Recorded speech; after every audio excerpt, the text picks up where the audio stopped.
He was 5'5", but ruled with fear like a giant. A mob boss so paranoid, he killed his closest friends. Even loyalty couldn't save you from Little Nicky Scarfo. He didn't just run the Philly Mafia. He terrorized it. This is the story of the most violent boss in Mafia history. A man who bathed his empire in blood, until it all came crashing down. This is Little Nicky Scarfo, the Mafia's most violent boss. Chapter 1. The Making of Little Nicky. The air was thick with heat and the metallic scent of blood. Somewhere inside a small, cracked tile kitchen in South Philadelphia, a man slumped over the table, his face buried in a plate of cold spaghetti. The radio hummed faintly in the background, Frank Sinatra singing about strangers in the night. But no one heard the music. Not really. It was just noise, drowned out by the ringing in the killer's ears. He hadn't flinched when he pulled the trigger. He never did. That was the thing about Little Nicky Scarfo. He didn't just kill people. He erased them. But we're not there yet. Not quite. Before the blood and bodies, before the power and paranoia, before Philadelphia burned from the inside out, there was a boy, born into the smoke and brick of Brooklyn, in a neighborhood where men whispered with their eyes and children learned silence before speech. His name was Nicodemo Scarfo, but nobody called him that, not even his mother. He came into the world on March 8, 1929, right at the start of the Great Depression. As the country fell into chaos, so did the streets. Little Nicky's father was a laborer, a quiet man with calloused hands and a tired soul. He didn't want the streets for his son. But fate had other plans. The family moved to South Philadelphia when Nicodemo was just a boy. A new city, but the same rhythm. Factories, stoops, whispers. South Philly was a stew of immigrants and ambition. Italian voices spilled out of every doorway. And in the cracks between ambition and poverty, something darker bloomed. From the outside, Scarfo was small, shorter than most boys his age, skinny, wiry. But the size fooled people. It always did. Beneath that slight frame was a fire that didn't just burn, it consumed. Teachers said he was quick to anger, quick with his fists, even quicker to hold a grudge. He found boxing before he found the mob. In a sweaty neighborhood gym lit by a single bulb, he learned how to throw punches with precision. But it wasn't just the sport he loved. It was the violence, the control, the way a single jab could shut someone up faster than any word ever could. People started calling him Little Nicky. Part mockery, part warning. Violence became his language. But unlike most kids who fought in back alleys and forgot about it, Scarfo remembered every punch, every slight, every disrespect. By the time he was a teenager, South Philly was more than just his home. It was his stage, and he was watching the men who ran it. Men in long coats and slicked back hair. Men who never worked, but always ate well. Men with nicknames that carried weight, names that made cops look the other way. Scarfo's uncle, Nicholas Piccolo, was one of those men. A soldier in the Philadelphia mob. Not flashy, not loud, but steady, trusted. Scarfo watched him closely.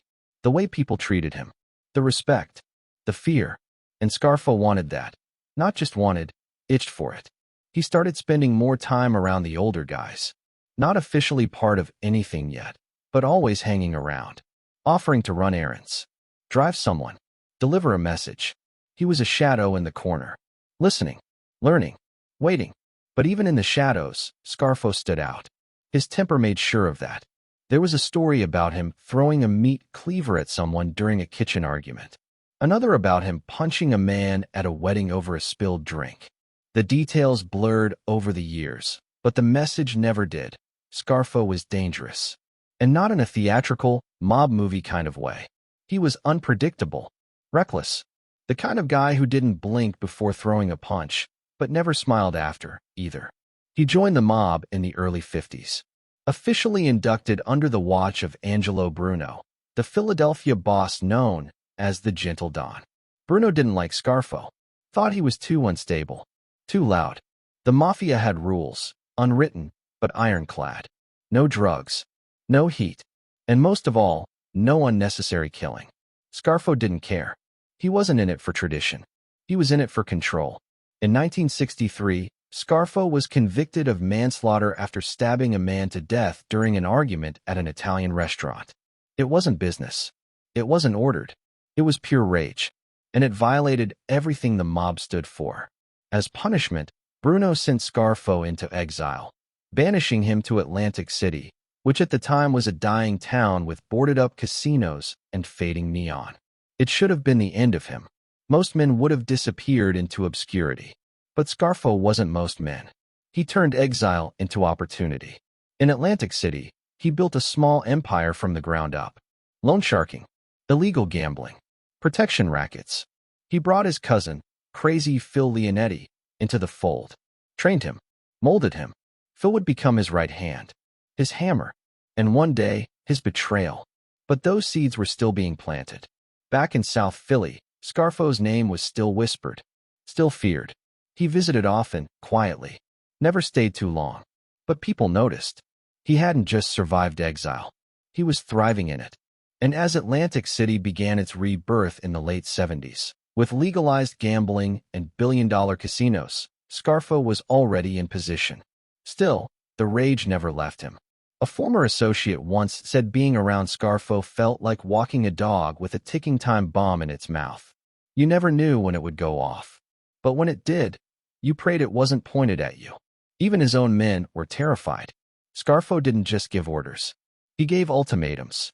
Loyalty wasn't rewarded, it was expected. And fear wasn't a byproduct. It was the goal. One of his earliest hits was a message to the world. Scarfo didn't need a reason. He was the reason. In one instance, a low-level associate made a joke about Scarfo's height. The next week, that man disappeared. Rumors swirled. Thrown in the river, buried in the pines, fed to pigs. No one knew for sure. But no one ever made that joke again. Scarfo saw respect not as something to earn, but something to take. And if you didn't give it to him, he'd carve it out of you. The more bodies dropped, the more his name rose. In time, even Bruno couldn't ignore him.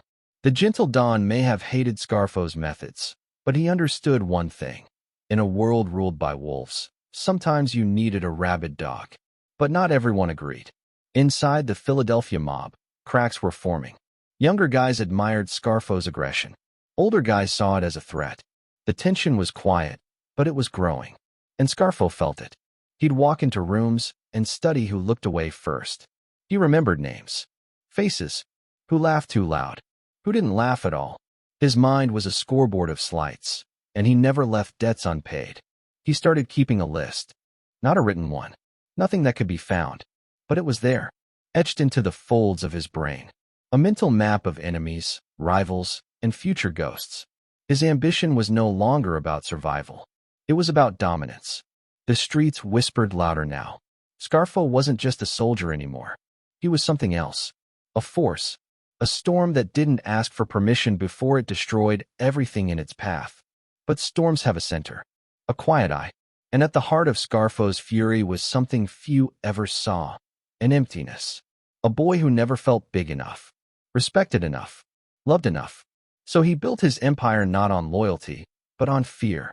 And fear, as history shows, is the most unstable currency in the world. He didn't know it yet, but Scarfo's path was already set. The violence would grow.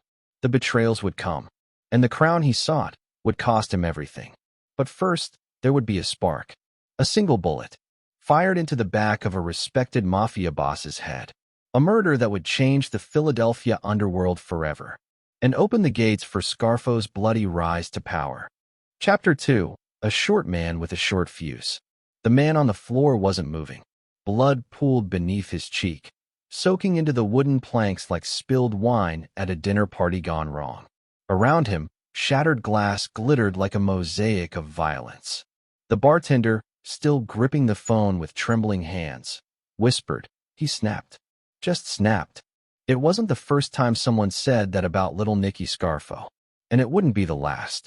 Long before Scarfo ruled the Philadelphia underworld with an iron fist and a twitchy trigger finger, he was just another kid trying to prove he mattered.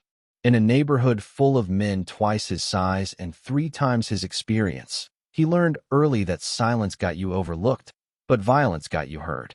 South Philadelphia in the late 1940s was a place where fists spoke louder than fathers. Respect wasn't earned through words. It was earned in the ring or the street. And Scarfo, all 5'5" of him, knew he couldn't outsize his rivals, but he could outfight them. That realization changed everything. He took up boxing in a dusty, overcrowded gym that smelled like sweat, blood, and desperation. The ring wasn't polished. The gloves were worn. But the lessons were brutal and honest. He had speed, sure, but it was the rage that gave him an edge. When other kids fought to win, Scarfo fought to hurt. Every punch he threw felt personal. And sometimes it was. Trainers noticed it. The way he stared through opponents. How he refused to touch gloves. The way he didn't just want to beat the other guy. He wanted to break something inside him. Scarfo wasn't boxing to compete. He was boxing to feel something. Maybe even to make others feel what he'd carried around his whole life. A storm bottled up in a body too small to hold it. He didn't make it far as a boxer. His temper saw to that. A few promising matches ended with thrown stools, shouted threats, and an eventual blacklisting. Promoters whispered his name like he was cursed. Too risky. Too unstable. Too much. But out on the streets, that reputation made him dangerous. And in places like South Philly, danger carried its own kind of currency. He drifted toward low-level rackets. Gambling. Shakedowns. Anything with quick money and quicker consequences. And it was during one of those run-ins that the fuse first truly lit. The story still echoes through old bars like a warning. Scarfo and another man got into a heated argument over a woman, or maybe a card game. The details are hazy. What's clear is that Scarfo pulled a knife. A flash of steel. A scream. And just like that, a man lay dying on the floor of an Italian restaurant, his blood seeping into red-checkered linen. Scarfo was arrested. The charge, manslaughter, not murder, because in the twisted way the law sometimes worked, rage wasn't always considered intent. He did time. Not long, but enough. Enough to solidify what everyone already feared. Scarfo wasn't just hot-headed. He was lethal. The Mafia took notice, but not in the way Scarfo had hoped. Angelo Bruno, the reigning boss of the Philadelphia crime family, saw Scarfo as a liability. Bruno was known as the Gentle Don. He valued diplomacy over bloodshed, calm over chaos. Scarfo was everything Bruno wasn't, and everything he hated. A ticking bomb in a room full of fuel. But Scarfo had family in the organization. His uncle, Nicholas Piccolo, vouched for him. So instead of being clipped, Scarfo was exiled. Not out of the life, but out of the city. They sent him to Atlantic City. Back then, Atlantic City was a pale ghost of its former self. The glitz had faded. The casinos had closed. The boardwalk creaked under the weight of rust and memory. It was where the mob sent men to fade, not rise. Scarfo was supposed to rot there. Out of sight, out of mind. But they underestimated him. He arrived with nothing but his temper, a few connections, and a hunger that had only grown behind bars. He set up shop quietly, found a small apartment, started shaking down local bars, offering protection, running dice games out of basements. Small-time stuff. But Scarfo didn't think small, not for long. What he saw in Atlantic City wasn't exile. It was potential. The tourists were still trickling in. The police were underpaid and overworked. And most of the local operators were soft, used to the quieter rhythm of a town in decline. Scarfo brought something new, fear. And fear, he knew, was faster than reputation. In one case, a bar owner refused to pay him a cut. Scarfo walked in during business hours, broke a beer bottle across the man's face, and calmly walked out. The message was clear: pay or bleed. And people paid. His operation grew. He brought in a small crew, men he could trust, or at least control. Most of them were younger, hungry, a little scared of him, but loyal. Especially his nephew, Philip Leonetti. Crazy Phil, they'd call him later. But back then, he was just a kid following his uncle's footsteps into darkness. Scarfo taught him everything. How to collect, how to intimidate, how to hurt someone without leaving a mark, or how to make sure the mark was the last thing they saw. It wasn't mentorship. It was indoctrination. But even as his power grew in exile, Scarfo never let go of his rage. It bubbled just beneath the surface, waiting for an excuse. Waiting for a crack in the routine. One night, in a dive bar on the edge of town, a drunk local bumped into Scarfo. spilled a drink on his shoes. He apologized, swore it was an accident. Scarfo didn't care. He smashed a glass into the man's mouth, breaking his teeth clean through his lips. No one stopped him. No one spoke. The man didn't press charges. He couldn't. He knew what Scarfo was. Stories like that made their way back to Philadelphia. And while Bruno still hated Scarfo, others began to respect him. He was building something. Quietly. Aggressively. Efficiently. Then, in the late 70s, a spark lit Atlantic City on fire. The state legalized casino gambling. Suddenly, the city of decay became the city of opportunity. Billion-dollar projects. Construction. Tourism. Corruption. Everyone wanted in. And Scarfo was already there, entrenched. Ready. He started moving money through unions. Making friends in local government. Turning city contracts into mob cash cows. What had been a punishment became a launching pad. And Scarfo? He was climbing. But the fuse was still burning. Back in Philadelphia, things were shifting. Angelo Bruno's grip was loosening. Younger guys, like Scarfo, were getting restless. The old rules, no drugs, no heat, felt like chains. Scarfo didn't want order. He wanted dominance. And dominance doesn't ask for permission. In a rare recorded conversation from that era, an associate described Scarfo as a guy with dynamite in his veins. He said, "You look at him wrong, he explodes. Doesn't matter who you are. Doesn't matter if you're blood." Even within his crew, fear ruled. Men walked on eggshells. Jokes were filtered. Comments rehearsed. One wrong word could mean a beating, or worse. But to Scarfo, that fear was loyalty. In his world, there was no difference. And as his empire grew, so did his resentment. He hadn't forgotten Bruno's exile. He hadn't forgiven it. Behind closed doors, Scarfo began talking about the future. About taking more. About coming home, not as an outcast, but as a king. He watched the Philadelphia family from afar. Studied the cracks. The fractures. Waiting. Plotting. Because for Scarfo, every slight was a debt. Every insult was a promise. And now, he was ready to collect. But first, someone else would have to die. And when that body fell, Philadelphia would never be the same again. Chapter 3, Blood and Business by the Boardwalk. The man stumbled out of the bar, clutching his ribs, gasping for air like he was drowning on dry land. Blood ran down his chin, dripping onto his collar like a crimson tie. Behind him, the door swung shut. Inside, the jukebox kept playing, some old doo-wop track that didn't care what had just happened. At a corner table, Nicodemo Scarfo calmly wiped his knuckles with a white napkin, folded it in half, and laid it next to his drink. He didn't raise his voice. He didn't need to. In Atlantic City, that kind of violence didn't need an explanation. It was just business. Scarfo didn't arrive in Atlantic City with a parade. He came like a shadow, banished from Philadelphia, sent into what was supposed to be a long, slow fade into nothing. But from the moment his shoes hit that crumbling boardwalk, he wasn't thinking about exile. He was thinking about opportunity. The kind most men were too afraid, or too dumb, to see. In the early 1960s, Atlantic City was a faded postcard from another time. Once a glamorous seaside destination, it had become a graveyard of shuttered hotels and broken dreams. The paint on the casinos had chipped. The lights flickered like dying stars. The boardwalk moaned beneath every step. But for Scarfo, it was perfect. A city on its knees meant one thing. It was ready to be taken. He started small. Very small. Barroom loans, numbers games, shaking down struggling store owners who couldn't make rent. He knew better than to come in loud. He was already on thin ice with Philadelphia, and the local operators weren't keen on some hothead moving in on their turf. But Scarfo wasn't interested in turf. Not yet.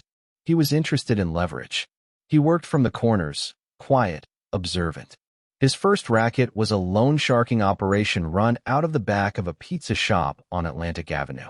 To outsiders, it looked like a simple family restaurant. But in the back room, beneath the hum of the refrigeration unit, money passed like water. High interest. No paperwork. Pay on time, or pay in blood. The customers were desperate, down on their luck gamblers, crooked bartenders, a few broken casino floor workers. Men with no credit, no safety net, and no one left to call. Scarfo didn't care if you lost your job, or your luck, or your marriage. He cared about the payment. That was the deal. Miss once, and you got a warning. Miss twice, and you got a lesson. He delivered those lessons personally. One man, a bartender who'd borrowed $500, skipped 2 payments and laughed about it. Said Scarfo was all talk. Said nobody in a city this broke could be dangerous. Scarfo walked into his bar during happy hour, waited until the man was serving drinks, then shattered a bottle over his head and beat him unconscious with the bar rail. He left him lying in a puddle of glass and gin and walked out as calmly as he came in. No one said a word. That silence, that terrified, breath-holding silence, was Scarfo's favorite sound. Word spread. Atlantic City had a new player.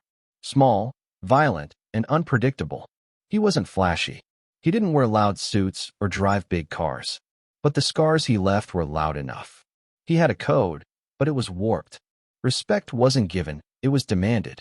Disrespect wasn't handled, it was punished. And fear? Fear was his fuel. Scarfo didn't build a crew overnight. He built it through intimidation, loyalty, and necessity. Young guys who didn't have a place in Philly. Old guys looking for one last hustle. He offered them something the city couldn't: protection. A cut of whatever they could earn, as long as they followed one rule: do it his way, or don't do it at all. One of his earliest recruits was a scrappy teenager named Philip Leonetti, his own nephew. The kid was quiet, watchful, but Scarfo saw something in him. Maybe it was blood. Maybe it was survival. Either way, he took him under his wing. Trained him, not with lectures, but with actions. He showed him how to make a man disappear without leaving blood on the street. How to threaten without shouting. How to bleed money from a neighborhood so slow and quiet, they didn't even know they were dying. They worked out of diners, basement card games, and rundown hotels. Every deal was face-to-face. Every warning was personal. Scarfo didn't trust phones. Didn't trust paper. And he sure as hell didn't trust anyone outside his circle. By the mid-60s, he had control over much of the illegal gambling along the boardwalk. Not all of it, but enough. Enough that people asked permission before they moved. Enough that debts were brought to him, not to the cops. He was becoming a figure of power, not because he was liked, but because he was feared. And yet, Scarfo wanted more. Fear was just the start. Power wasn't real unless it reached into every corner. He expanded into loan brokering, skimming off construction jobs, even started dabbling in union influence. That last part was dangerous. Unions were the lifeblood of East Coast corruption, and stepping into that game without permission could get you buried. But Scarfo wasn't asking. He pressured local contractors to use his laborers, guys who barely showed up, but always got paid. If they refused, trucks got vandalized. Supplies went missing. Dead fish left in their offices. The message was always clear. Still, Scarfo didn't move like a typical gangster. He didn't play cards late into the night or smoke cigars in velvet booths. He worked, day in, day out, always watching, always listening. Paranoia wasn't just his shadow, it was his companion. One associate remembered him sitting in the corner of a restaurant for 2 hours, not eating, just scanning the room. When asked why, he said, "You can't eat with snakes in the grass." That's how he saw everyone. But there were moments, brief, rare moments, where the mask slipped. In one private conversation, a longtime associate said Scarfo confessed that he didn't enjoy the violence. "Not exactly," he said. "I don't like hurting people. I just don't like them thinking they can laugh at me." That was the core of it. The rage. The need to be feared. It wasn't about greed. It was about respect twisted into something unrecognizable. As the 70s arrived, Atlantic City began to change. Slowly at first. The talk of legalized gambling started making headlines. Investors circled. Developers whispered. Scarfo didn't know it yet, but the city he'd been banished to was about to become a gold mine. And he was already standing at the entrance. But not everyone was happy about it. Philadelphia was watching. Angelo Bruno still considered Scarfo an outsider, a risk. Other families whispered about the little man making big moves. Some laughed. Some worried. But no one stopped him. In the spring of 1971, Scarfo was arrested again, this time for assault with a deadly weapon. Another barroom incident. Another man who said the wrong thing. Scarfo had attacked him with a steak knife, slicing deep into his arm before calmly leaving the restaurant. Charges were filed, but witnesses disappeared. The case went nowhere. It was another reminder. Scarfo wasn't just surviving exile. He was mastering it. He started dressing sharper, speaking more carefully, still violent, but now calculated. Every word was a move, every silence a weapon. He was transitioning from street thug to strategist. And Atlantic City kept growing. Tourists returned. Investors bought up properties. Casino plans started to become permits. And Scarfo was already there, embedded in the unions, the labor contracts, the city inspectors. While others waited for opportunity, Scarfo was building scaffolding under it. By the mid-70s, he wasn't just a soldier in the Philly mob. He was a power unto himself, a man who had taken banishment and turned it into a throne. And he wasn't done, because somewhere in the distance, back in South Philly, the old order was starting to crack. The whispers grew louder. Angelo Bruno's grip was loosening. Rivals were circling. And Scarfo was watching. The man who had been sent away was now standing at the edge of a kingdom. And all it would take was one bullet, one perfectly placed shot, to open the door wide. The boardwalk would soon be soaked in blood. But this time, it wouldn't be just business. It would be personal. Chapter 4: Murder for Respect. The body was found face down in a South Jersey lot, arms sprawled like a broken scarecrow, eyes still open. William Dugan had been shot twice in the head, the kind of shooting meant to end a man and erase his name. No wallet, no witnesses, no warning, just a corpse in the cold, soaked in late autumn rain and silence. Police called it gang-related. Locals called it inevitable. But inside the underworld, those who knew the truth whispered only one name: Scarfo. That night marked a turning point. It wasn't Scarfo's first act of violence. It wasn't even his first body. But it was the first time he'd been handed a target by the Mafia itself. Not out of anger, not out of impulse, but as a message, a test, a gift. It was the night Little Nicky Scarfo murdered for respect and tasted the power that came with it. William Dugan wasn't a made man. He wasn't even Italian. But he was loud, reckless, and most importantly, disrespectful. He worked as an associate in a construction union that had ties to the mob's money pipeline in Atlantic City. He thought the rules didn't apply to him, that because he wasn't part of the life, he didn't have to play by its codes. He cursed in front of wise guys, interrupted meetings, laughed a little too hard at the wrong jokes. Then he went a step further. He told a known associate that Scarfo was nothing but a punk from Philly, a little guy trying to play big, that he wasn't scared of him, that he wasn't scared of any of them. The words made it back fast. Like blood in the water, they traveled. And once they reached Scarfo, there was no discussion, no second thoughts, only action. But this wasn't just personal, it was procedural. The hit had to be approved by higher-ups. At the time, Scarfo was still considered volatile, unreliable, dangerous, yes, but dangerous in the way a broken gun might fire backward. Still, the disrespect couldn't be ignored. If they let someone like Dugan talk without consequences, others might follow. So the order was quietly greenlit. It wasn't a ceremony. There was no meeting under bridges or dimly lit social clubs. Just a nod, a glance, a word passed along through closed lips. It was Scarfo's first sanctioned kill. He planned it the way some men plan their children's weddings. Precise, intentional, almost ceremonial in its coldness. He chose the location carefully, an isolated area off Route 40, surrounded by trees and gravel. The kind of place where screams wouldn't carry and tires wouldn't leave marks. He picked the time, just past dusk. He picked the weapon, a small caliber handgun, easy to conceal and hard to trace. And he picked the lie. Dugan thought it was a meeting, a favor, something involving a new contract, maybe even money. That's how they always do it. You invite a man to his own funeral by pretending it's business. He got into the car with Scarfo without hesitation. They drove in silence. Dugan made small talk. Scarfo didn't respond. When they pulled off the road, Dugan didn't flinch. Not until Scarfo stopped the car and reached under the seat. The first shot hit Dugan just above the cheekbone. The second landed behind the ear. Fast, efficient, almost merciful, if mercy was ever part of the plan. Scarfo stood over the body for a moment, not out of guilt, but recognition. This was something bigger than a killing. It was a rite of passage. A door had opened, and he had walked through it. He left the body there like a calling card. No cleanup, no disposal. It wasn't just about silencing Dugan. It was about making sure everyone saw what happened to those who spoke against him. The message was written in gunpowder and blood. Disrespect me, and you disappear. The next day, Scarfo went about his business like nothing happened. Coffee at the same cafe. A walk along the boardwalk. A meeting with his crew. No one asked questions. No one had to. And within the mob, something shifted. Scarfo was no longer just the angry little man in exile. He was now a killer with permission. A soldier who followed orders and relished them. The other wise guys noticed. Some respected it. Some feared it.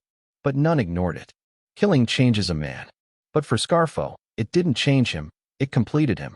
He had always felt underestimated. Passed over. Laughed at behind closed doors. But now, he had something none of the jokes could touch. He had blood on his hands, and the blessing of the family. His crew started referring to him differently. Not just Nicky. Now it was Mr. Scarfo. Sometimes whispered. Sometimes said with a tremor. Because respect, once bought in blood, doesn't feel like admiration. It feels like fear with good manners. And Scarfo fed on that fear like oxygen. Behind closed doors, he talked more now. Not about the hit. That stayed buried. But about respect. About power. About how men like Dugan were weeds in a garden. And he was the blade. He'd point to a name and say, "He's next if he forgets who I am." Most times, the person wasn't even in the room. But the warning still hit its mark. For his nephew, Philip Leonetti, it was a turning point too. He had known his uncle was dangerous. Had seen him hurt men. But this was different. It wasn't about impulse. It was about control. The kind that rewrites the rules of who lives and who doesn't. Scarfo never spoke to Phil about it directly. But one night, sitting in a car overlooking the ocean, he said, "Sometimes a man's gotta do something heavy to make the rest of 'em lighten up." Leonetti didn't respond. He just nodded, staring out at the black waves crashing against the shore. Somewhere in that silence, a line had been crossed. And there was no going back. The murder didn't make headlines. It wasn't high-profile enough. Just another dead man in a forgotten lot. But on the street, the story was electric. Everyone knew. And the story grew. They said Scarfo shot Dugan while smiling. That he lit a cigarette afterward. That he said, "That's how you shut a mouth." None of it was true. But it didn't matter. In the world Scarfo was building, perception was more powerful than fact. And now, people perceived him very differently. Even in Philadelphia, men began taking notice. He was still banned, still considered a problem. But now he had proof. He had taken an order, carried it out, and never said a word. That counted, even among the cautious. The effect was immediate. His collections became easier. Fewer skipped payments. Fewer complaints. His crew walked taller. His name carried more weight. Doors opened that had once been locked. But with the rise came a deeper darkness. Scarfo's need for control, for domination, began to twist. He didn't just want to be feared, he needed it. Needed to see it in the eyes of his men. In the flinches of those he spoke to. In the way people never let him sit with his back to the door. Violence became not just a tool, but a language. And Scarfo was fluent. One of his own guys once said, "With Nicky, it wasn't about who you were, it was about how close you were. The closer you got, the more dangerous it was." That was the paradox. In most crews, loyalty brought safety. With Scarfo, loyalty brought proximity. And proximity meant risk. Still, men followed him. Because in a world of quiet betrayal and uncertain alliances, there was something brutally honest about Scarfo. He didn't lie about what he was. He warned you with every look. But beneath it all, beneath the rage, the blood, the sudden outbursts, was something else. A boy who had grown up short, ignored, passed over. A man who had carved a kingdom out of resentment and pain. Every act of violence wasn't just enforcement. It was revenge for a life of feeling small. The murder of William Dugan was never solved. Officially, it faded like fog in the early morning. But inside the mob, it echoed. It was the first line in a story written in blood, a story that was only just beginning. Because while Scarfo had earned his respect, he hadn't yet claimed his crown. That would come next, and the price would be far greater than one man's life. Chapter 5, Climbing the Ranks. The alley behind the diner was quiet. Too quiet. Not even the buzz of the city dared to drift this far back. Just the sound of shallow breathing and the muffled crunch of a boot on gravel. Then came the pop. Sharp, fast, final. A body hit the ground with a thud, as if the earth itself had exhaled. But Scarfo wasn't done. He stepped forward, leveled the gun, and pulled the trigger 2 more times. Chest. Face. He didn't flinch. He didn't blink. When he turned to leave, his expression didn't change, as if what had just happened wasn't violence, but punctuation. This was Scarfo's signature, overkill. He didn't just end problems. He erased them. By the early 1970s, Scarfo had evolved from a small-time enforcer in exile to something more, a figure whispered about in both Atlantic City and Philadelphia. His name had weight. His eyes carried threat. And his work? It spoke for itself. But in the world of organized crime, muscle only takes you so far. Advancement required alignment. And Scarfo found that in Phil Testa. Testa was everything Scarfo wasn't. Calm, calculating, methodical. A rising star in the Philadelphia crime family with a quiet but powerful presence. Known as the Chicken Man for his poultry business roots, Testa wasn't the kind of man who needed to raise his voice. His influence did the talking. And Testa saw something in Scarfo that others had missed: utility. Scarfo was chaos wrapped in discipline. He didn't ask questions. He didn't play politics. He delivered results. Ugly, efficient, unquestionable. That made him dangerous. But more importantly, it made him useful. The 2 men struck up a working relationship built on mutual interest. Testa offered Scarfo protection from within the Philly hierarchy, shielding him from old enemies and the long memory of Angelo Bruno. In return, Scarfo became Testa's unofficial enforcer. When something needed to be done without discussion, Scarfo was the call. That trust elevated him. Quietly, without ceremony, Scarfo was moved from soldier to capo. A captain, a man with a crew of his own, a man who could issue orders, not just take them. The promotion wasn't about ceremony, it was about reach. And Scarfo's reach was growing faster than anyone expected. With his new title came a new kind of power, territorial control, kickbacks, and influence over street-level operations. Scarfo didn't celebrate. He strategized. He reorganized his crew, tightened the chain of command, and tripled down on fear as a management style. Loyalty wasn't earned. It was demanded. And disobedience wasn't corrected. It was punished. One associate fell behind on collections and made the mistake of laughing it off. Scarfo called him into a back room and beat him unconscious with a pool cue. No warning. No conversation. Just action. When the man regained consciousness, Scarfo leaned in and whispered, "You're alive because I don't want to get blood on my carpet." The message was clear: follow orders or disappear. His nephew, Philip Leonetti, remained by his side. No longer just a protege, Phil was now Scarfo's shadow, learning, watching, absorbing every lesson the hard way. And there were plenty of lessons. Scarfo made sure of it. Their crew operated with mechanical precision. Loan sharking, extortion, bookmaking. Every dollar was accounted for, every debt collected, and every threat neutralized. But Scarfo's real weapon wasn't the gun or the blade, it was unpredictability. He could be warm one day, cold the next, smiling over coffee in the morning, ordering a hit by sundown. That kept his men on edge, always guessing, always afraid to relax, which is exactly how Scarfo liked it. Yet, even in that cold efficiency, there were cracks, moments that hinted at the storm behind his eyes. In one rare instance, a young associate broke down crying during a job gone wrong. He panicked, fled the scene, left evidence. Scarfo found him hiding in his apartment, shaking. Instead of killing him, Scarfo sat down and talked.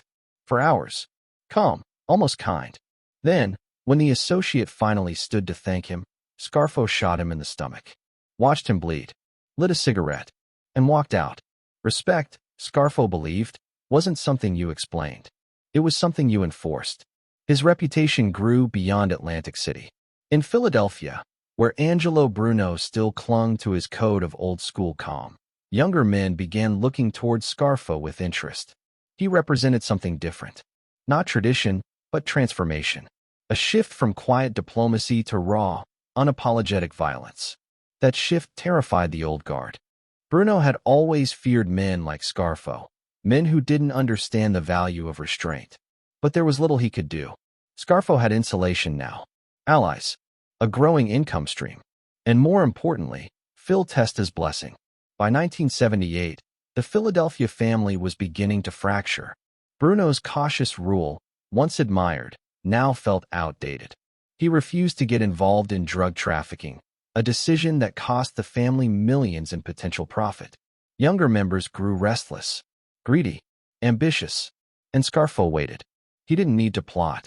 He just needed to stay close, watch, and be ready when the moment came. In the meantime, his role as capo gave him the chance to experiment with new ways of terrorizing. He began sending messages not just through beatings, but through spectacle. In one case, a local contractor refused to pay a street tax. Scarfo had his men torch the man's car, while his wife was still inside it. She survived, barely, but the message was permanent. The contractor paid, and then paid again, every month, on time. Police investigations followed, but witnesses never spoke. The fear was too thick. Scarfo didn't hide. He didn't need to. His name alone did the work. To the people on the street, he was less a man and more a myth, a force of nature with a trigger finger. But inside, the storm raged hotter. Scarfo wasn't content with rank. He wanted rule. Not just to be a capo, but to be the capo, the top, the boss.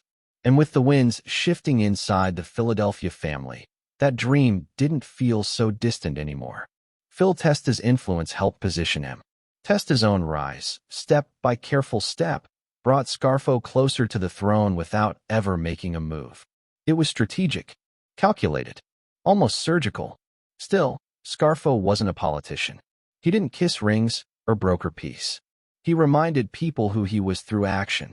Like the time a local bookmaker skimmed off the top.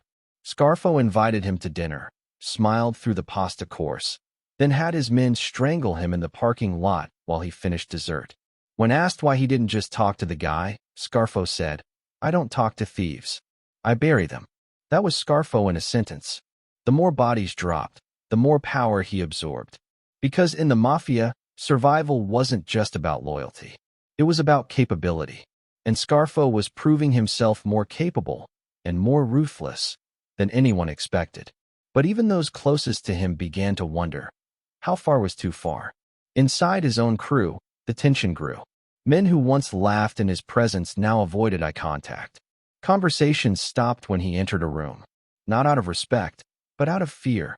One member described him as a shark that never stopped swimming, always circling, always hungry. Still, no one dared challenge him. Because Scarfo had mastered the balance of proximity and paranoia. He made you feel included, until he didn't. He praised you in public, then punished you in private. And no one could predict which version they'd get. By the end of the decade, his earnings had tripled. His name was feared across state lines. And his body count, well, no one could agree on the number. But everyone agreed on one thing.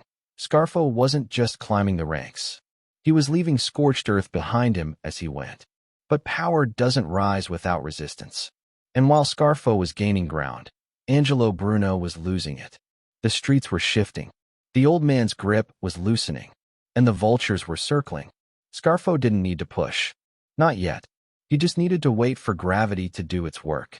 Because soon, the chair at the top would be empty. And when that happened, Scarfo would be ready to take it, covered in blood, grinning through his teeth, and holding the smoking gun. Chapter 6. The Gentle Dawn Falls. The silence that followed the gunshot was so sharp, it felt like the whole city had stopped breathing. The car's interior light flickered once, casting a soft orange hue across the back seat. A fine mist of blood covered the window. Angelo Bruno, the boss of the Philadelphia mob for nearly 2 decades, slumped sideways, the lower half of his face destroyed by a single shotgun blast. His eyes remained open, wide, shocked, confused. The gentle Don had ruled without blood. But in the end, it was blood that claimed him. March 16, 1979. It was raining in Philadelphia. Not a downpour, just the kind of cold drizzle that makes everything feel heavier. Bruno had just finished dinner with an old friend. He climbed into the passenger seat of a Lincoln parked outside his South Philly row home, never suspecting he was about to take his last breath. The blast came from the back seat. Close range. Merciless. No warning. News of his murder ripped through the underworld like a bomb. To the outside world, Angelo Bruno had been a paradox. A man with deep ties to murderers and thieves, yet known for his diplomacy. They called him the Gentle Don because he hated unnecessary violence. He believed in order, in rules, in deals made quietly and kept even quieter.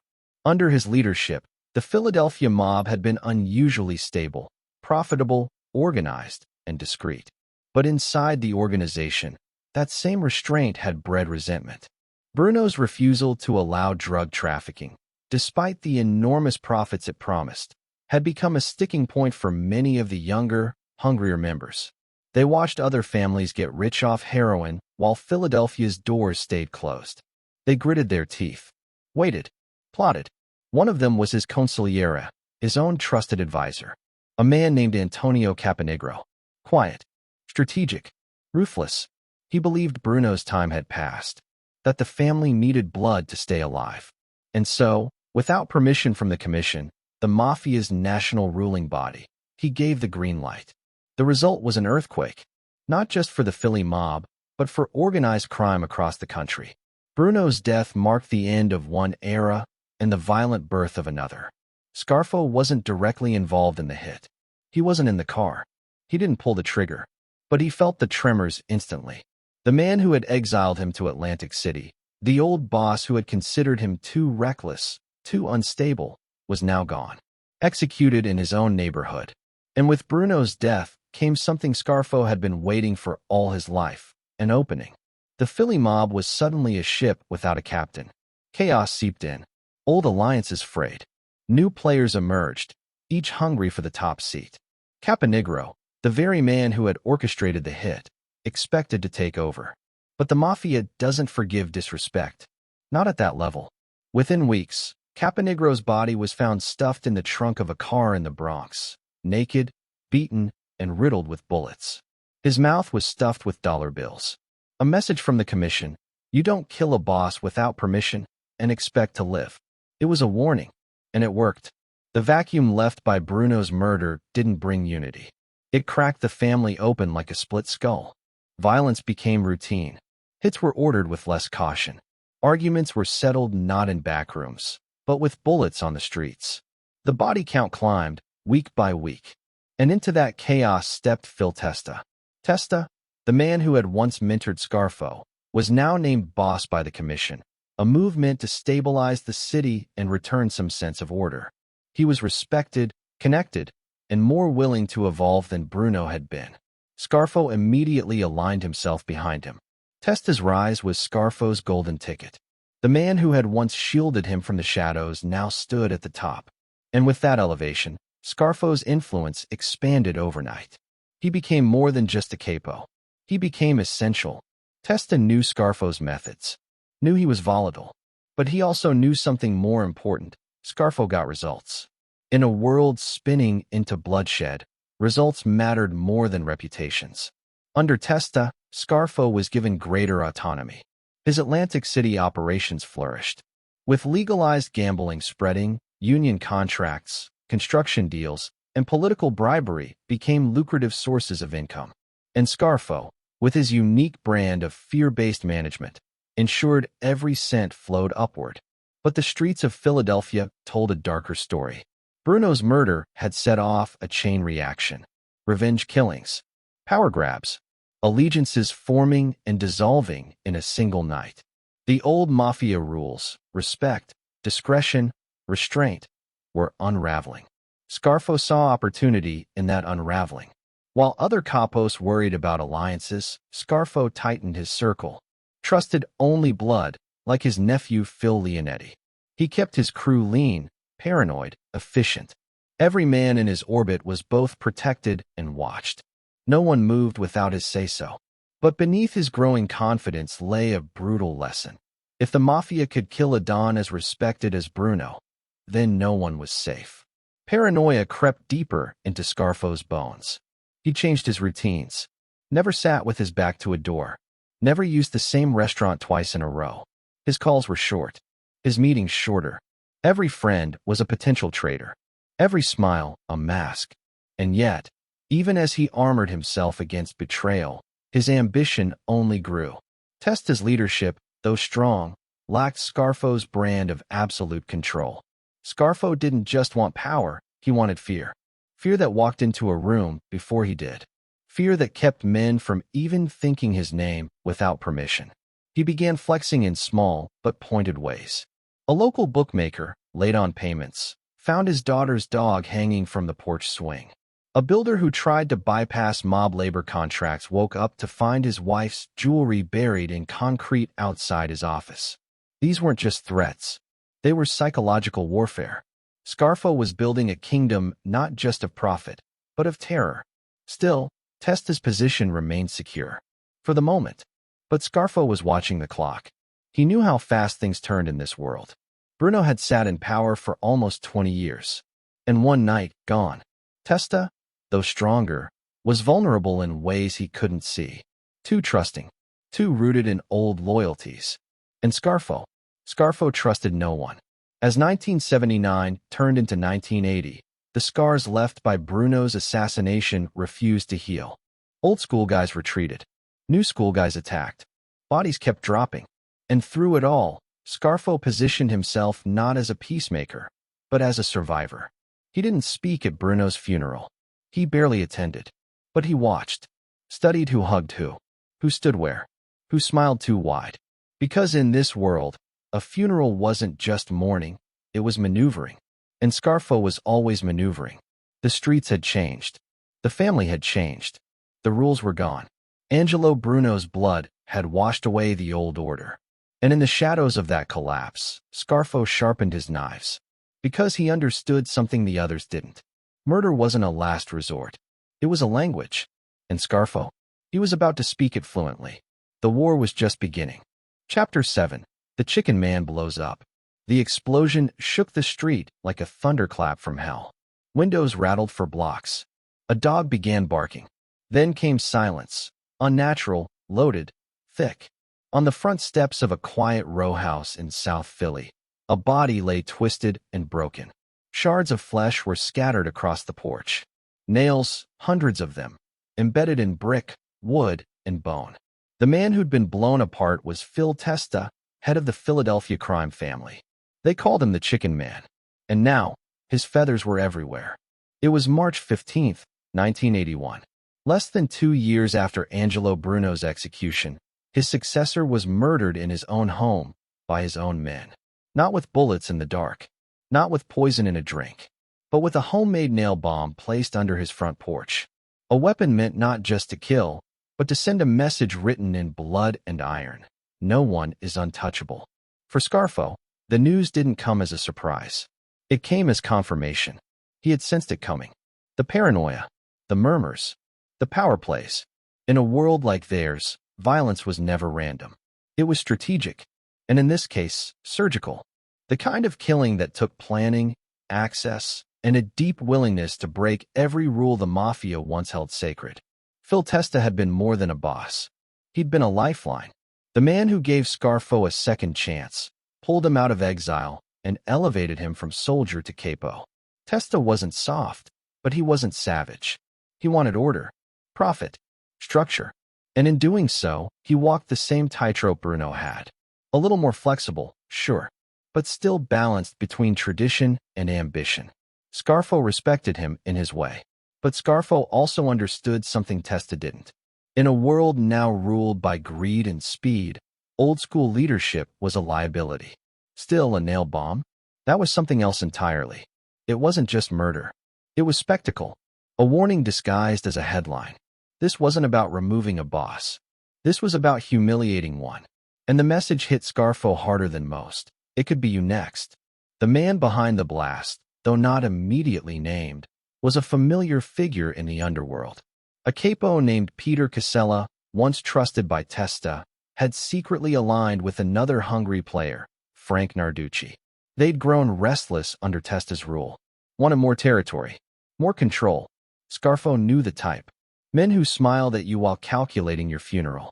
But unlike others in the family, Scarfo didn't scramble in the aftermath. He didn't beg for favors or pick sides. He went quiet, real quiet, like a storm going still before it rips a roof off. He pulled back from his usual haunts, held fewer meetings, sent others to collect his money. And in the darkness, he began assembling his plan, not just to survive the chaos, but to rise from it. The old code of La Cosa Nostra was built on loyalty, a brotherhood bound by blood and silence. But in Philadelphia, that code was crumbling. First Bruno, now Testa, two bosses killed by their own men. And with each betrayal, the Mafia became less of a family and more of a free-for-all. Scarfo saw it clearly. The center wouldn't hold. And in that void, power wasn't passed. It was taken. He started quietly forging alliances, not through handshakes, but through fear and favors. Men who once kept their distance now circled closer. Because when a family splinters, people look for protection. And Scarfo, volatile, violent, unpredictable, offered exactly that. His message was simple: stick with me, and you live. Cross me, and you don't. In Atlantic City, his grip tightened. Every loan, every labor contract, every union job passed through his hands. He bled the casinos dry, skimmed construction money, and built a network that ran deeper than anyone suspected. While the Philly bosses fought over scraps, Scarfo built an empire of shadows along the boardwalk. And he waited. Meanwhile, the Commission, the Mafia's National Leadership Council, was losing patience with Philadelphia. Two bosses dead in under 2 years? That kind of instability was bad for business. They wanted peace, predictability, someone who could bring structure to the chaos. Scarfo was listening, but he wasn't rushing. He knew the next boss wouldn't just need strength. He'd need absolute fear, the kind that keeps knives sheathed and whispers low, the kind that stops betrayals before they're even imagined. So Scarfo began proving himself in blood. He eliminated a low-level associate who'd questioned his judgment in front of others. Had him shot behind a restaurant, broad daylight.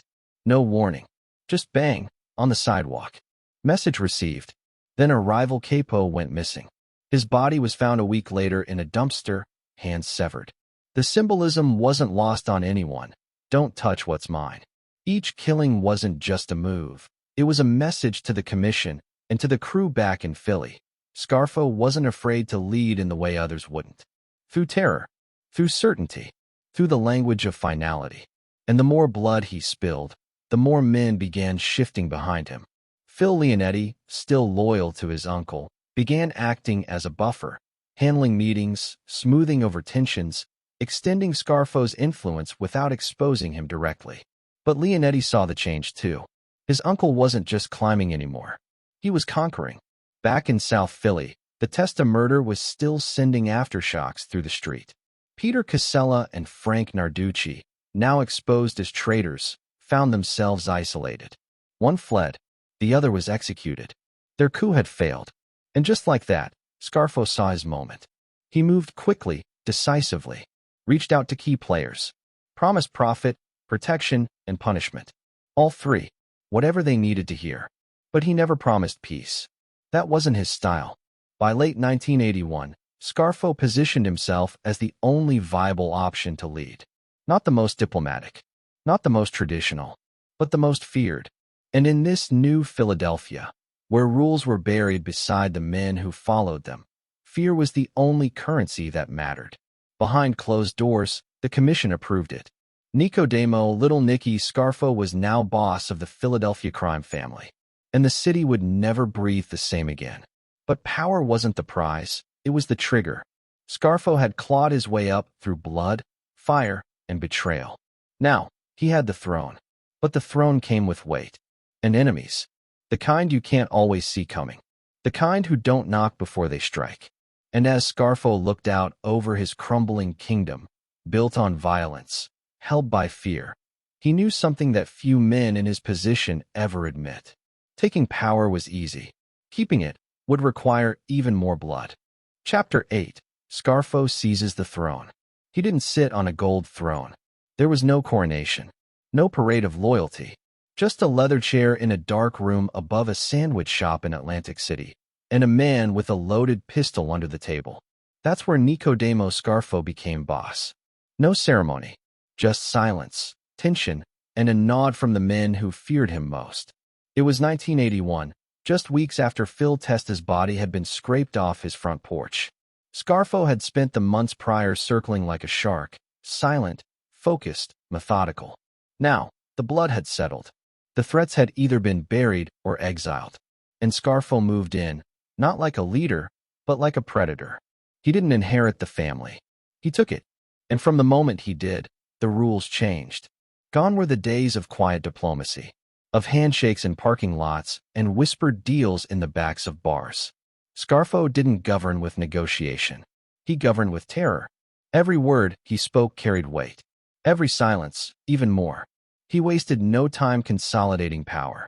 Within hours of being named boss by the commission, Scarfo began reshaping the hierarchy of the Philadelphia Mafia. He didn't trust the old guard. Too many of them had been loyal to Bruno, to Testa, to anyone but him. That made them liabilities. And Scarfo didn't tolerate liabilities. He installed his nephew, Philip Leonetti, as his underboss, second in command. Leonetti was young, sharp, and most importantly, family. Blood loyalty mattered more to Scarfo than any oath. Because blood didn't leak. Other key positions went to his most brutal enforcers. Men who didn't hesitate. Men who didn't ask questions. Men who knew that one raised eyebrow from Scarfo could mean a funeral. They called it a regime. But it wasn't government. It was a dictatorship. Scarfo ruled with suspicion, with precision, with violence so calculated it felt like policy. He began holding nightly meetings in Atlantic City. No phones, no records, no eye contact unless invited. Associates were told what to do, not asked. Orders were given in short, cold sentences, as if every word cost him breath. And everyone, even his most loyal men, understood the subtext: obey or disappear. In this new era, Scarfo didn't wait for betrayal. He anticipated it. He once told Leonetti, "You don't wait for a man to become a rat. You clip him before he remembers how to squeak." That was the logic now driving the Philadelphia mob. Not guilt, not proof. Paranoia. If Scarfo even suspected someone of talking to the feds, they vanished. If he heard a rumor someone laughed behind his back, they got called in and didn't walk out. If a guy wore sunglasses indoors, that alone was enough to land him on the watch list. Trust wasn't earned. It was revoked in advance. One soldier who questioned a cash split was found strangled in the trunk of his own car. Another who failed to attend a meeting on time was beaten with a hammer, then asked if he'd like a second chance. He said yes. He was never seen again. Scarfo didn't just want control. He wanted fear to walk 6 steps ahead of him wherever he went. He began enforcing mandatory tribute payments from every racket under his control: bookmaking, loan sharking, union jobs, drug trafficking. And if the money came in late, the lesson was swift. A car torched, a house broken into, a family member threatened. Sometimes, no warning at all, just a bullet and silence. And yet, under all that violence, the empire was thriving. Atlantic City was booming with casino money. And Scarfo, perched atop the skyline like a vulture in a tailored suit, took his cut from every deal that moved. He didn't need to understand gambling. He just needed to control the people who did. Union bosses, construction magnates, local politicians, they all fell in line. Because Scarfo wasn't flashy. He wasn't public. But he was everywhere. Like a whisper. Like a shadow at the corner of every deal. But shadows can grow darker. As his power expanded, so did his paranoia. Scarfo began rotating his meeting spots. Sometimes he held court in the back of a dry cleaner. Other nights, a seafood joint with a secret basement. His car never took the same route twice. And his security detail wasn't just muscle. It was a moving wall of suspicion. Even inside his inner circle, no one felt safe. Leonetti, his own nephew, began noticing changes. The uncle he once revered as a mentor now looked through him like he was scanning for betrayal. There were fewer jokes, fewer explanations, more silence, more orders, and more bodies. Between 1981 and 84, the Scarfo regime sanctioned over 24 hits. Some were enemies, others, friends, allies, even long-time earners. There was no pattern, just cold logic. One capo was shot in the face for being too friendly with an FBI agent's girlfriend. Another was garroted in his own kitchen after joking about Scarfo's height. No trial, no second chances, just execution by suspicion. Even the people carrying out the hits didn't know who would be next. And that was the genius of Scarfo's terror. It wasn't just punishment. It was prevention. When fear is absolute, loyalty doesn't matter. Because everyone is too afraid to breathe wrong. Outside the organization, federal agents were beginning to circle. Surveillance vans buzzed in neighborhoods. Wiretaps lit up with static. Informants started emerging from shadows like ghosts, ready to talk, ready to flip. But Scarfo still felt untouchable. He didn't hide. He leaned into the chaos. He bought a beach house, started hosting poker nights, laughed at the idea of law enforcement catching him. To Scarfo, the FBI was just background noise, a mosquito buzzing around a murder scene. But deep inside, the tension was coiling tighter. He slept with a pistol on his nightstand and a knife taped under the mattress. He had his favorite restaurants swept for bugs. He once had a waiter beaten for asking if he wanted the usual. Scarfo didn't believe in patterns. Patterns meant vulnerability. So he made every day unpredictable. One day warm, the next a storm. Even Leonetti couldn't read him anymore. That kind of tension doesn't last forever. Inside the crew, cracks began to form. Quietly at first. A missed payment here. A skip meeting there. Associates started talking in whispers, wondering how long they could survive under a boss who seemed ready to snap at shadows. But no one dared act. Because Scarfo had made an example out of every potential traitor. He once ordered the murder of an associate's son, just to send a message that no one was off limits. Another time, he killed a man and attended the funeral just to look the widow in the eye and say, he should have stayed in line. There were no sacred lines anymore. No moral code. Just the law of Scarfo, obey or be erased. By the end of 1984, he'd built a mafia structure that resembled a military unit more than a criminal organization. Orders flowed one way. Dissent wasn't debated, it was eliminated. And Scarfo? He wasn't just the general. He was the executioner. But that kind of rule comes with a ticking clock. You can only reign through paranoia for so long before you drown in it. Leonetti began to sense it. Others, too. Men who had once killed for Scarfo now looked over their shoulders in silence. They showed up to meetings with dry throats and trembling hands. Because no one knew who would be next. And Scarfo liked it that way. He wasn't just seizing the throne. He was defending it against real threats and imagined ones. He didn't see men. He saw weaknesses, risks, vulnerabilities. And as his world narrowed to a circle of suspicion and control, the pressure began building under the surface, like a pipe ready to burst. Then came a name, a whisper, a man inside the crew talking to the feds. Scarfo didn't know if it was true. He didn't care. Because truth wasn't the currency he dealt in. Fear was. And with one quiet nod, he prepared for the purge. The reign of Little Nicky Scarfo had only just begun. But the blood hadn't even started to flow. Chapter 9, Blood in the Streets. He was leaving a diner, keys in hand, coat still open. A quick breakfast, nothing unusual. The sun had barely risen. That's when the shots rang out, 5 in total. Each one meant to kill. He crumpled to the pavement, face first. As the blood pooled beneath him, a bystander screamed. Not because of the violence, but because she recognized him. The man bleeding out on the sidewalk was one of Scarfo's own. A loyalist. Or so they thought. In Philadelphia, it was no longer a question of if someone would get hit. It was when, and whether you'd be standing close enough to catch the spray. By 1984, the city was a graveyard of old alliances. Under Scarfo's iron rule, fear had become the new hierarchy. Loyalty was tested with bullets, and silence was measured by survival. But something darker was unfolding. Something even Scarfo hadn't fully prepared for. A full-blown mob civil war. The roots of it stretched back to Scarfo's rise to power.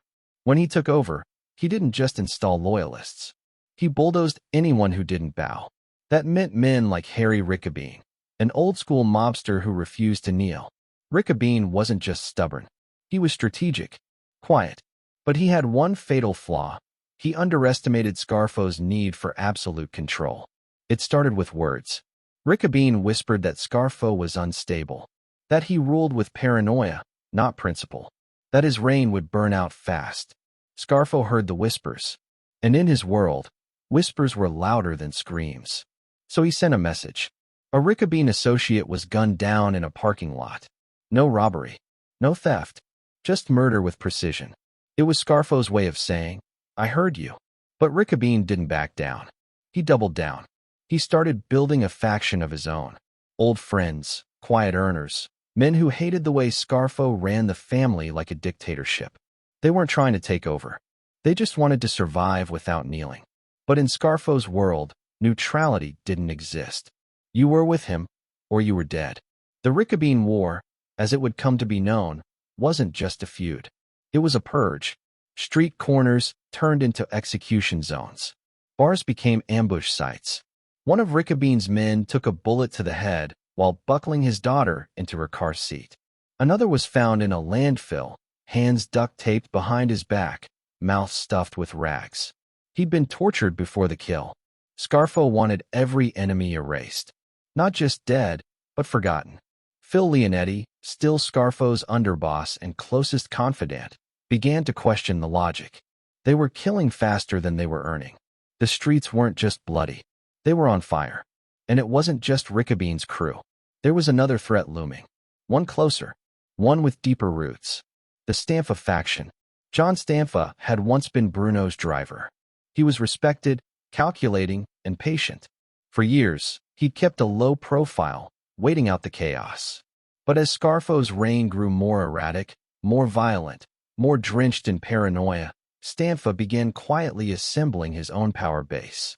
He didn't shout. He listened. And behind those closed lips, plans began forming. Scarfo could feel it, like a storm building behind the skyline. He didn't wait. He struck first. An associate believed to be passing messages to Stamfa was found with his throat cut, body left inside a burning car. Another was shot outside a bingo hall, in front of his mother. Scarfo didn't care about optics anymore. There was no attempt to hide it. The message was clear. Cross me, and your blood stains the sidewalk. But every action had a consequence, and every corpse left behind another enemy. Soon, Scarfo's war became a war of attrition. Riccobene struck back. One of Scarfo's top earners was killed in broad daylight.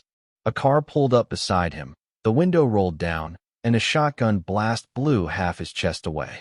Retaliation followed in hours. Not days, not weeks, hours.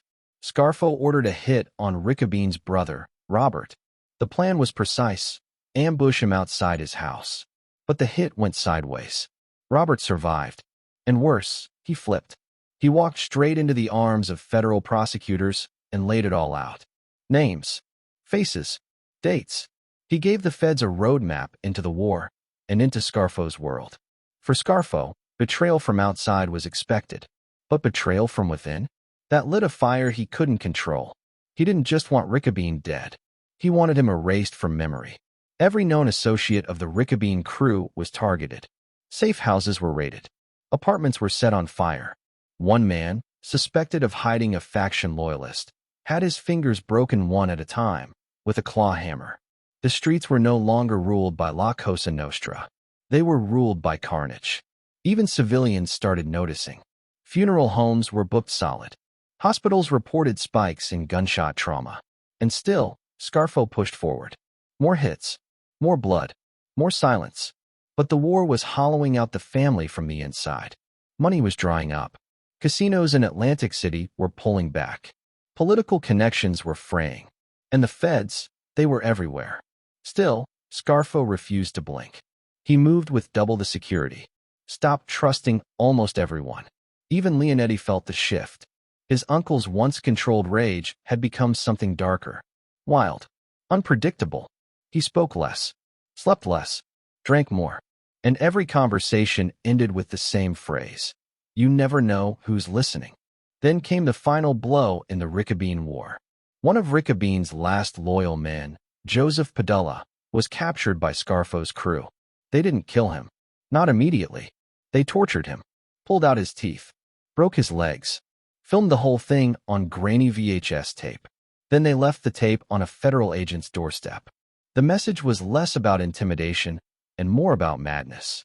Scarfo wasn't just trying to win. He wanted to scar the world. But that tape would become evidence.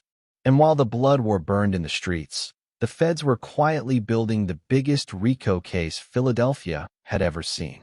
Scarfo didn't know it yet, but every bullet fired in the Ricabene feud, every corpse dumped on the sidewalk, every whispered threat and recorded meeting was building a noose around his neck. By 1985, the Ricabene War was finally over. Harry was arrested and convicted. His crew was decimated. Scarfo had won, technically, but the cost was catastrophic. Dozens dead, millions lost, trust broken, and a family left so fractured it barely resembled the one Scarfo took over just a few years earlier. He had consolidated power, but not through strength, through annihilation. Now, the throne he fought so hard to claim sat atop a mountain of bones. And in the shadows, the feds waited. Because if there was one thing more dangerous than Scarfo's rage, it was what came next, when the paranoia turned inward, when his own men started wondering if loyalty was worth dying for. Chapter 10: A Dictator in a Mob Suit. He wasn't hiding. He was smiling, sitting at a table in an Italian restaurant in Atlantic City, sipping wine like a man without a care in the world. Around him, laughter echoed. Waiters moved in and out. Forks scraped plates. But beneath the table, his hand rested on a loaded pistol. Across from him sat a man who had killed for him, earned for him, bled for him. Now, with one quiet nod, Scarfo gave the signal. The man never saw the shot coming. 1 second, he was reaching for his glass. The next, his head exploded into red mist across the tablecloth. The wine and blood mixed. And Scarfo didn't even flinch. This wasn't business. It wasn't war. It was purge. By the mid-1980s, Nicodemo Little Nikki Scarfo had turned the Philadelphia mob into a regime built on whispers, blood, and absolute control. He didn't trust the feds. He didn't trust outsiders. But most dangerously, he didn't trust his own men. Every glance was a threat. Every silence, a suspicion. He began looking at the family he built not as a circle of loyalty, but as a room full of traitors waiting to breathe the wrong word. And so, like a mobster version of Stalin, he began eliminating his own. At first, it was subtle. A soldier skipped a meeting. Dead. A bookmaker shorted him $2,000. Dead. A guy laughed at the wrong joke. Dead. Then it got darker. He ordered the murder of a capo who had served for over 20 years, simply because he wore sunglasses during a sit-down. Scarfo called it a sign of disrespect. The man was shot in the head while walking his dog. Scarfo once told Leonetti, "If I think it, it's real. If I feel it, it's fact." That was the logic now driving every execution. There was no need for evidence. No concern for reason. Scarfo's paranoia had become gospel, and his word was divine law. Inside the organization, fear reached a fever pitch. No one knew who was safe. Men who had grown up together, who had done time together, who had buried bodies together, now watched each other with dead eyes. A smile was no longer a sign of friendship. It was a mask for survival. Leonetti began to feel it, too. The chill in his uncle's voice. The dead stare that lasted a second too long. The sudden pauses before answering. It was like watching a man unravel in slow motion, but taking everyone down with him. Scarfo began rotating his inner circle weekly. Not for security. For control. No one was allowed to grow comfortable. If a guy had been close for too long, Scarfo replaced him, sometimes with men who barely knew how to sit in a room without sweating. There were no second chances, no apologies, no explanations. One soldier made the mistake of asking if his payment was short. Scarfo invited him to dinner. They never found the body. Another had the audacity to suggest a lower kick-up due to bad numbers. He was found stabbed 18 times, his mouth taped shut with a note, "Should have shut up sooner." It was more than violence. It was terror as policy. Scarfo began keeping a mental list, an invisible ledger of imagined slights, tiny missteps, and gut feelings. If your name landed on it, you didn't even get the courtesy of a warning. You just stopped existing. Some soldiers tried to leave quietly, retire, disappear. Scarfo hunted them down one by one. He believed the only way out was death. And if death came, it came brutal. One hit was carried out in front of the victim's own mother. Another was dumped on a church altar. A priest found the body. Scarfo considered that irony. Even family wasn't safe. Scarfo began questioning Leonetti's loyalty. Not openly. Just small, slicing comments. Little jabs. Moments of silence that landed like threats. He started sending Leonetti on strange errands. Out-of-town trips that made no sense. Assignments that could have been handled by anyone else. Leonetti understood. He was being tested. Or worse, targeted. He had watched his uncle kill men for far less. Now he couldn't sleep. Couldn't eat. He carried a gun to family dinners. Watched the door when using the restroom. Checked his car for wires, for explosives, for anything that might indicate today was the day. Scarfo had become so consumed by power that he couldn't tell the difference between loyalty and threat. To him, they were the same. Two sides of the same deadly coin. The crew started turning on each other. Men would call Leonetti in the middle of the night just to swear allegiance. To beg. To cry. One left a note on his windshield that simply read, "I'd die for you. Please don't make me prove it." Scarfo watched it all with quiet satisfaction. The more they feared each other, the less they plotted against him. That was his logic. Fear divided. Loyalty controlled. He once had 2 of his own men tortured, not for betraying him, but for thinking about betraying him.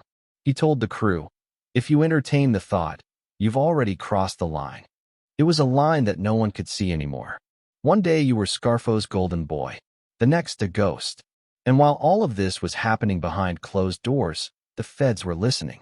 Wiretaps caught cryptic phrases. Surveillance picked up hushed meetings.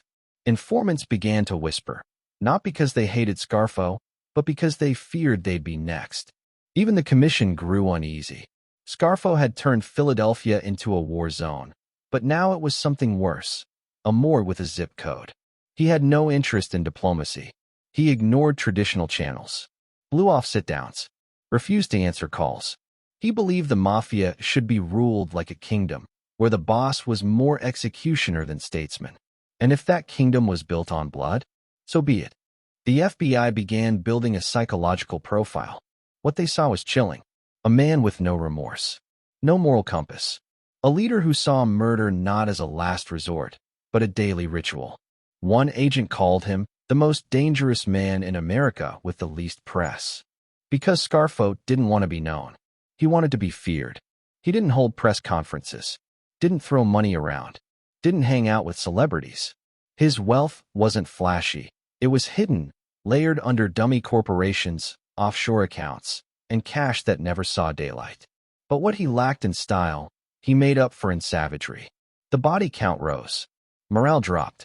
The family, once a force of power, now looked like a haunted house filled with skeletons that hadn't fallen yet. Leonetti started keeping a list of men who had vanished. He stopped counting at 30. He had a dream once, of Scarfo standing over his bed, gun in hand, whispering, "You breathe loud, Philly." He woke up drenched in sweat, the sheets soaked, heart pounding like a siren in his chest. That wasn't just fear. That was survival. Men whispered in corners. Others plotted escape. Some even considered flipping, giving the feds whatever they wanted in exchange for a new life, far from the streets of Philly. But most were too afraid. Scarfo had eyes everywhere. And worse, he had ears. Even the walls, they said, could talk. Then came the breaking point. A longtime associate, one who had stood beside Scarfo during the Rico feud, made a simple mistake. He forgot to check in before a major meet. Scarfo had him beaten, shot, and buried in a construction site. When asked why, he replied, "He forgot. I didn't." That wasn't just punishment. That was message writing with corpses. Leonetti knew something had to give. The center was cracking. The fear that once held the family together was now driving it off a cliff. But to speak up? To even hint that Scarfo was slipping? That was suicide. So they waited, one by one, silent, numb, hoping the storm would pass. But dictators don't stop until the empire burns, or until someone else pulls the trigger. And behind the curtains of power, buried under layers of silence and blood, the first cracks of rebellion had already begun to form. Chapter 11. Kill or be killed. He was the son of a boss, a made man, handsome, respected. Salvatore Testa walked into that alley thinking it was just a quick sit-down. Something simple. Routine. He wore a navy blazer, shoes polished, hair perfect. But the men waiting for him weren't there to talk. They were there to bury a legacy. The first bullet hit his chest. The next, his neck. The final shot, execution style, shattered the base of his skull. When the cops found the body, they didn't see just another casualty. They saw a ghost of old Philadelphia, a symbol of what the Mafia used to be. Honor, loyalty, blood ties. And it was little Nicky Scarfo who had ordered him killed. Not because Testa betrayed him, not because he talked, not even because he disobeyed. Scarfo had him murdered because he might one day become too popular, too respected, too powerful. In Scarfo's mind, admiration was a threat, and threats had to be eliminated before they grew teeth. Testa had been like a son to Scarfo, a surrogate, the actual son of Phil Testa, the man who helped lift Scarfo out of exile and into power. They had shared dinners, celebrated birthdays, toasted to loyalty. None of that mattered. Scarfo called the hit coldly, like a man ordering groceries, then sat down for lunch. That's what his regime had become. Kill or be killed. Every handshake in that world now came with a shadow. Every smile hid fear. No one was safe. Not allies, not family, not even the children of mentors. And Scarfo was just getting started. In prison, Harry Riccobene waited. The war that had once torn the streets apart was long over. His crew was decimated. His allies either dead or locked away. But Scarfo still saw him as a loose thread, a fragment of the past that refused to disappear. So Scarfo tugged. Word reached the prison yard. Riccobene had a price on his head. Inmates were offered cash, favors, promises of protection. But Riccobene was still sharp, still calculating. He tightened his circle, trusted no one, ate alone, slept lightly. But in the Mafia, old grudges don't die. They expire. And Scarfo didn't want Riccobene forgotten. He wanted him erased. Back on the street, the killings kept coming. A soldier known for making clean money through construction suddenly vanished. No warning, no argument, just gone. Days later, his body turned up under a bridge, throat slit, wallet untouched. The message wasn't about money. It was about obedience. Another man, an old-timer who had expressed sympathy for Sal Testa, was gunned down while leaving a bakery. 2 shots to the back, 1 to the head. No witnesses. No arrest. Scarfo called it house cleaning. His logic was simple. You don't wait for mold to grow. You tear out the walls. Every week brought another name on his mental list. Every meeting, another set of eyes he no longer trusted. Scarfo was no longer leading a crime family. He was commanding a firing squad. Even his inner circle began to shift. Guys who had been loyal for years started pulling away, quietly, cautiously. They smiled in front of him, but their eyes scanned the exits. They stopped bringing their wives to family dinners, started keeping weapons in their cars. Some even taped their conversations, not for the feds, but for insurance. Because one wrong word, one misunderstood sentence, could mean death. Leonetti watched it all. Every bullet, every betrayal. The man he once called Uncle Nicky was now something else. A ghost wrapped in flesh. Smiling 1 second, threatening the next. Paranoia had consumed him like cancer. And the body count kept growing. One hit stood out. Frank Monti. He was Scarfo's consigliere, an old-school mobster, trusted, quiet, methodical. But Scarfo suspected him of being too close to rival voices within the organization. That was enough. He called the hit himself. Monty was gunned down on a summer night. He was walking to his car. 4 bullets to the chest. Dead before he hit the ground. Scarfo didn't even wait for the funeral before replacing him. There were no tears. No eulogies. Just silence and fear. It wasn't personal. It was policy. Scarfo believed in cleansing by blood, in silencing questions with corpses. To him, trust was a liability. Familiarity was a trap. So he ruled like a dictator wearing a tailored suit. On the surface, nothing changed. The money kept flowing. The books stayed balanced. The casinos stayed open. But underneath it all, the core was rotting. Men began flipping. Quietly. Desperately. One by one, soldiers started making secret deals with the FBI. Not because they had moral crises, but because they knew the odds. If Scarfo didn't kill them, someone trying to survive would. The walls were closing in. And Scarfo, he didn't blink. He once said, "If they fear me, they'll never move against me." But fear is fragile. It doesn't inspire loyalty. It cancels it. Men feared Scarfo so much they stopped trusting each other. Stopped speaking. Stopped showing up. His empire was crumbling in whispers and hesitation. Then came the killing that finally made the feds lean in. Joseph Ciancaglini, a loyalist, one of Scarfo's own. He had never raised his voice, never questioned a call. But Scarfo believed he was too comfortable, too at ease with power. So Scarfo had him shot outside his home, broad daylight, front yard, in front of his wife. The feds saw an opportunity. They moved in faster, bugged more phones, pushed more pressure on the weak links. And the weak links were growing by the hour. Inside the family, the fear had curdled into silence. Scarfo had killed so many of his own that no one knew who was actually still with him. Meetings became shorter. Phone calls clipped. Eye contact brief. Scarfo's circle wasn't shrinking. It was vanishing. But even then, he kept going. Because in his world, mercy was weakness. Trust was poison. And killing was the only cure. He told Leonetti one night, "Better to dig the grave before the betrayal." And so he kept digging. But eventually, the dirt starts to turn on you. And as Scarfo looked over his kingdom of bones, one question hung in the air like smoke from a fresh gunshot. What happens when everyone is a threat? Chapter 12, The Crazy Phil Factor. He stood in front of the mirror, razor in hand, eyes locked on his own reflection. The hotel bathroom was foggy, silent, except for the slow drip of water from the sink. Philip Leonetti didn't move. Not yet. He was thinking, not about shaving, but about whether today would be the day he had to kill his uncle. The thought had crept in slowly, like a poison. At first, it was a whisper, then a shadow. Now it was a voice he couldn't drown out. After all the years, after all the blood, after all the loyalty, that's what it had come to. Kill him, or be killed. Phil had once adored Nicky Scarfo. He wasn't just an uncle.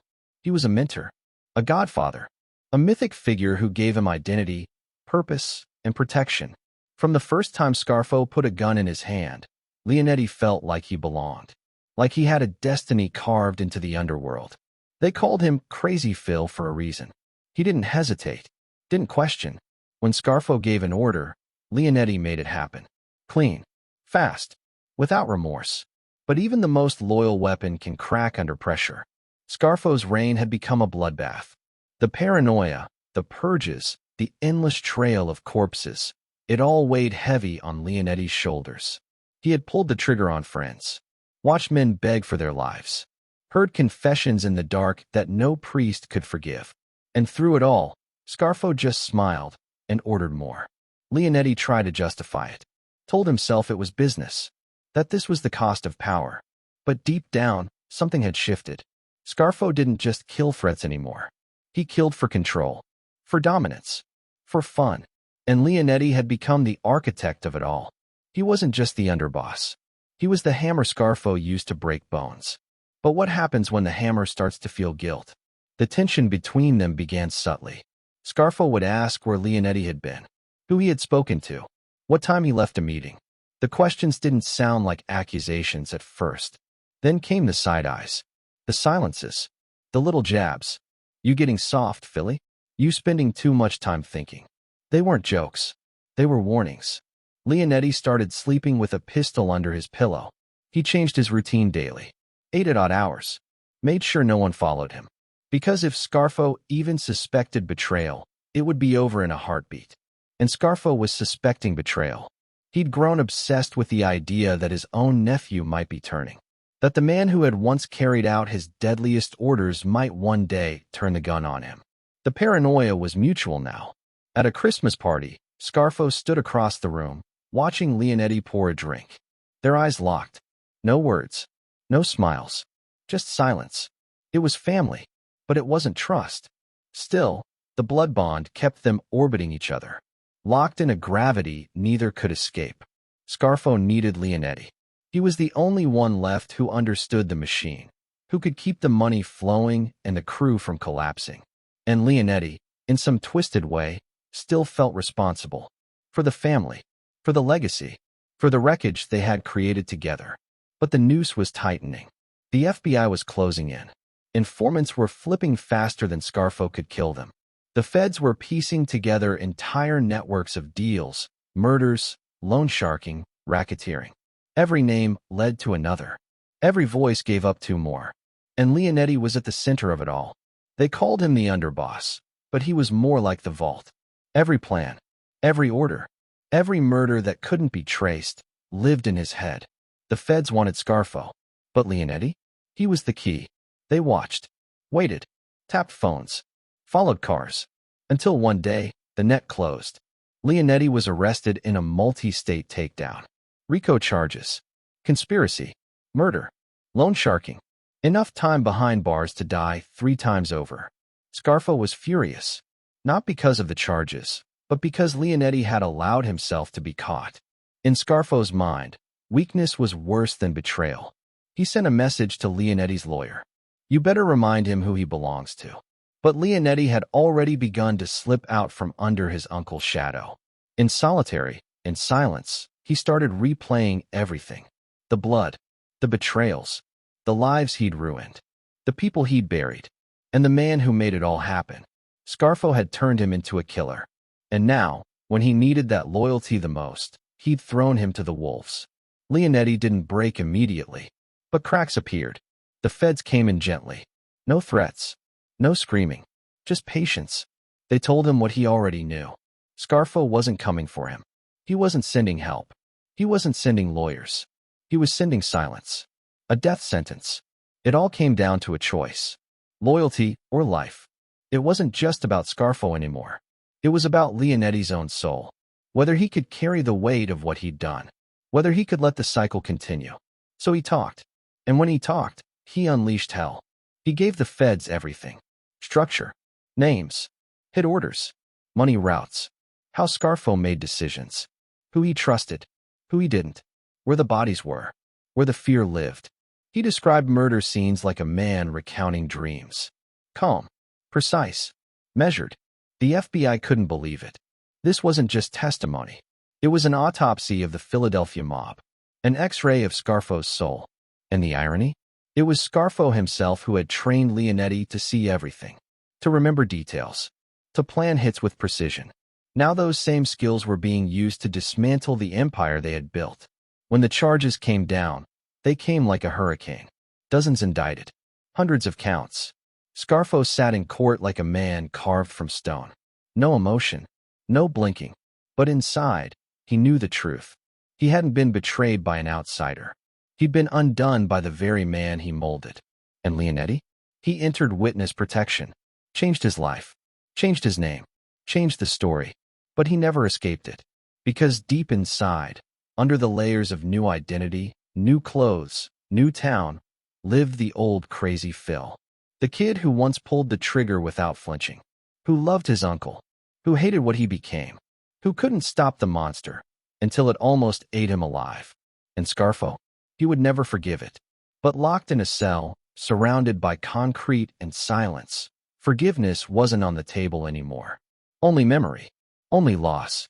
And the bitter truth that even the most loyal soldiers eventually learn to walk away. Chapter 13. Building an Empire in Blood. A man walked into an office building in South Jersey with a briefcase and a smile. Inside the briefcase wasn't a contract. It was cash, 30 grand in unmarked bills, part of a monthly payment just to keep the doors open. The man behind the desk took it without a word, didn't count it, didn't smile back. He just nodded, and the messenger turned around and left. That was how Scarfo did business. No need for threats. The fear was already built into the concrete. By the mid-1980s, Scarfo had crafted an empire not with diplomacy or tradition, but with sheer terror. Atlantic City was his bank. South Philly was his throne. The docks, the unions, the garbage companies, the construction contracts. They were arteries in a beast kept alive by extortion, racketeering, and blood. And every heartbeat was a body. To the outside world, it looked like old-school mob operations. Gambling rooms, shakedowns, loan sharks prowling for desperate men. But Scarfo's version was something darker, colder. He didn't just take money. He carved it from flesh. Every deal came with a warning. Every handshake came with a funeral behind it. He ran the Philadelphia crime family like a machine designed for cruelty. The guys beneath him didn't question orders because they weren't sure if the next order would be their last. And if they made money, great. If not, they'd better hope they could explain why with both kneecaps still intact. Scarfo's rise to power wasn't just about muscle, it was strategy. He knew where to apply pressure. If a business owner was behind on payments, he didn't send goons to smash windows. He'd have someone show up at the guy's kid's soccer game, whisper his daughter's name, mention her school, say how it would be a shame if something happened on a walk home. The money would come in full, usually within 24 hours. Gambling was a gold mine. He had men running sports betting operations across Pennsylvania, New Jersey, and Delaware. Parlors hidden in basements, back rooms, and behind storefronts. It wasn't about luck, it was about control. If a player couldn't pay, he'd owe interest. If the interest stacked too high, the debt became permanent. Some worked it off. Others disappeared. Loan sharking was more than a side hustle. It was Scarfo's version of a fishing net. Everyone was hooked. Taxi drivers, small-time dealers, union guys with bills to pay. He'd lend $5,000 and expect back 15. The vig wasn't negotiable. The only thing flexible was the punishment. One man fell behind 3 payments. His fingers were broken with a hammer, one for each week he was late. Another man tried to hide. He was found in a motel bathtub, throat sliced so clean it looked surgical. Scarfo didn't do warnings. He did examples. And yet, people still came to him. Because fear, twisted as it is, can be comforting to the desperate. They knew the cost. They knew the rules. And in a world of chaos, even cruelty can feel stable. The real genius behind Scarfo's empire, though, was how tightly he controlled the flow. Money didn't just go up. It went through him.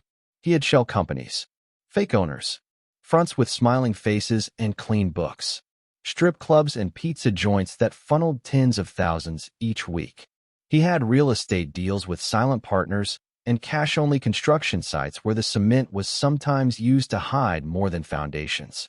Every dollar was dipped in blood before it hit his pocket. And still, it wasn't enough. Because Scarfo didn't just want wealth. He wanted fear.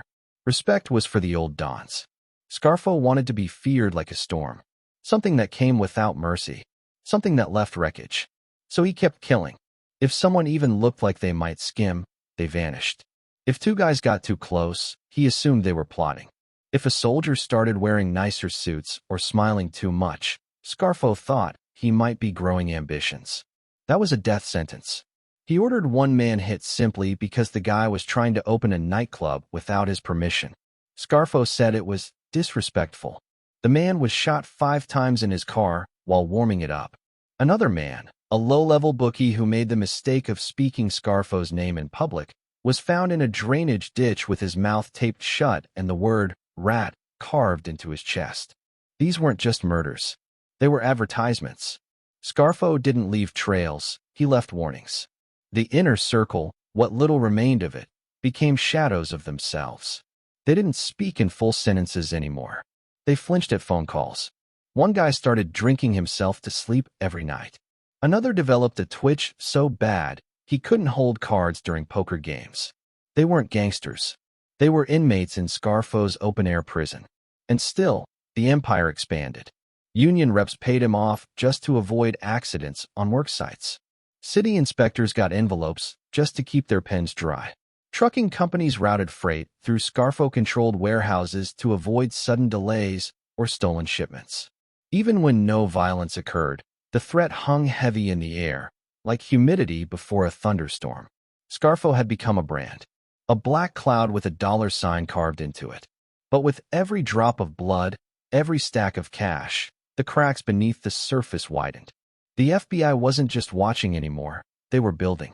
Brick by brick, they constructed a case so detailed it would one day take down an entire chapter of East Coast organized crime. Wiretaps, surveillance, informants, undercover agents posing as degenerate gamblers and businessmen in over their heads. They listened to phone calls Scarfo made from payphones. They tracked meetings that were supposed to be off the grid. They even had agents stationed near his favorite restaurant, watching who came and went like it was a chessboard. Scarfo sensed it, but didn't stop. Because he couldn't. His empire didn't run on silence anymore.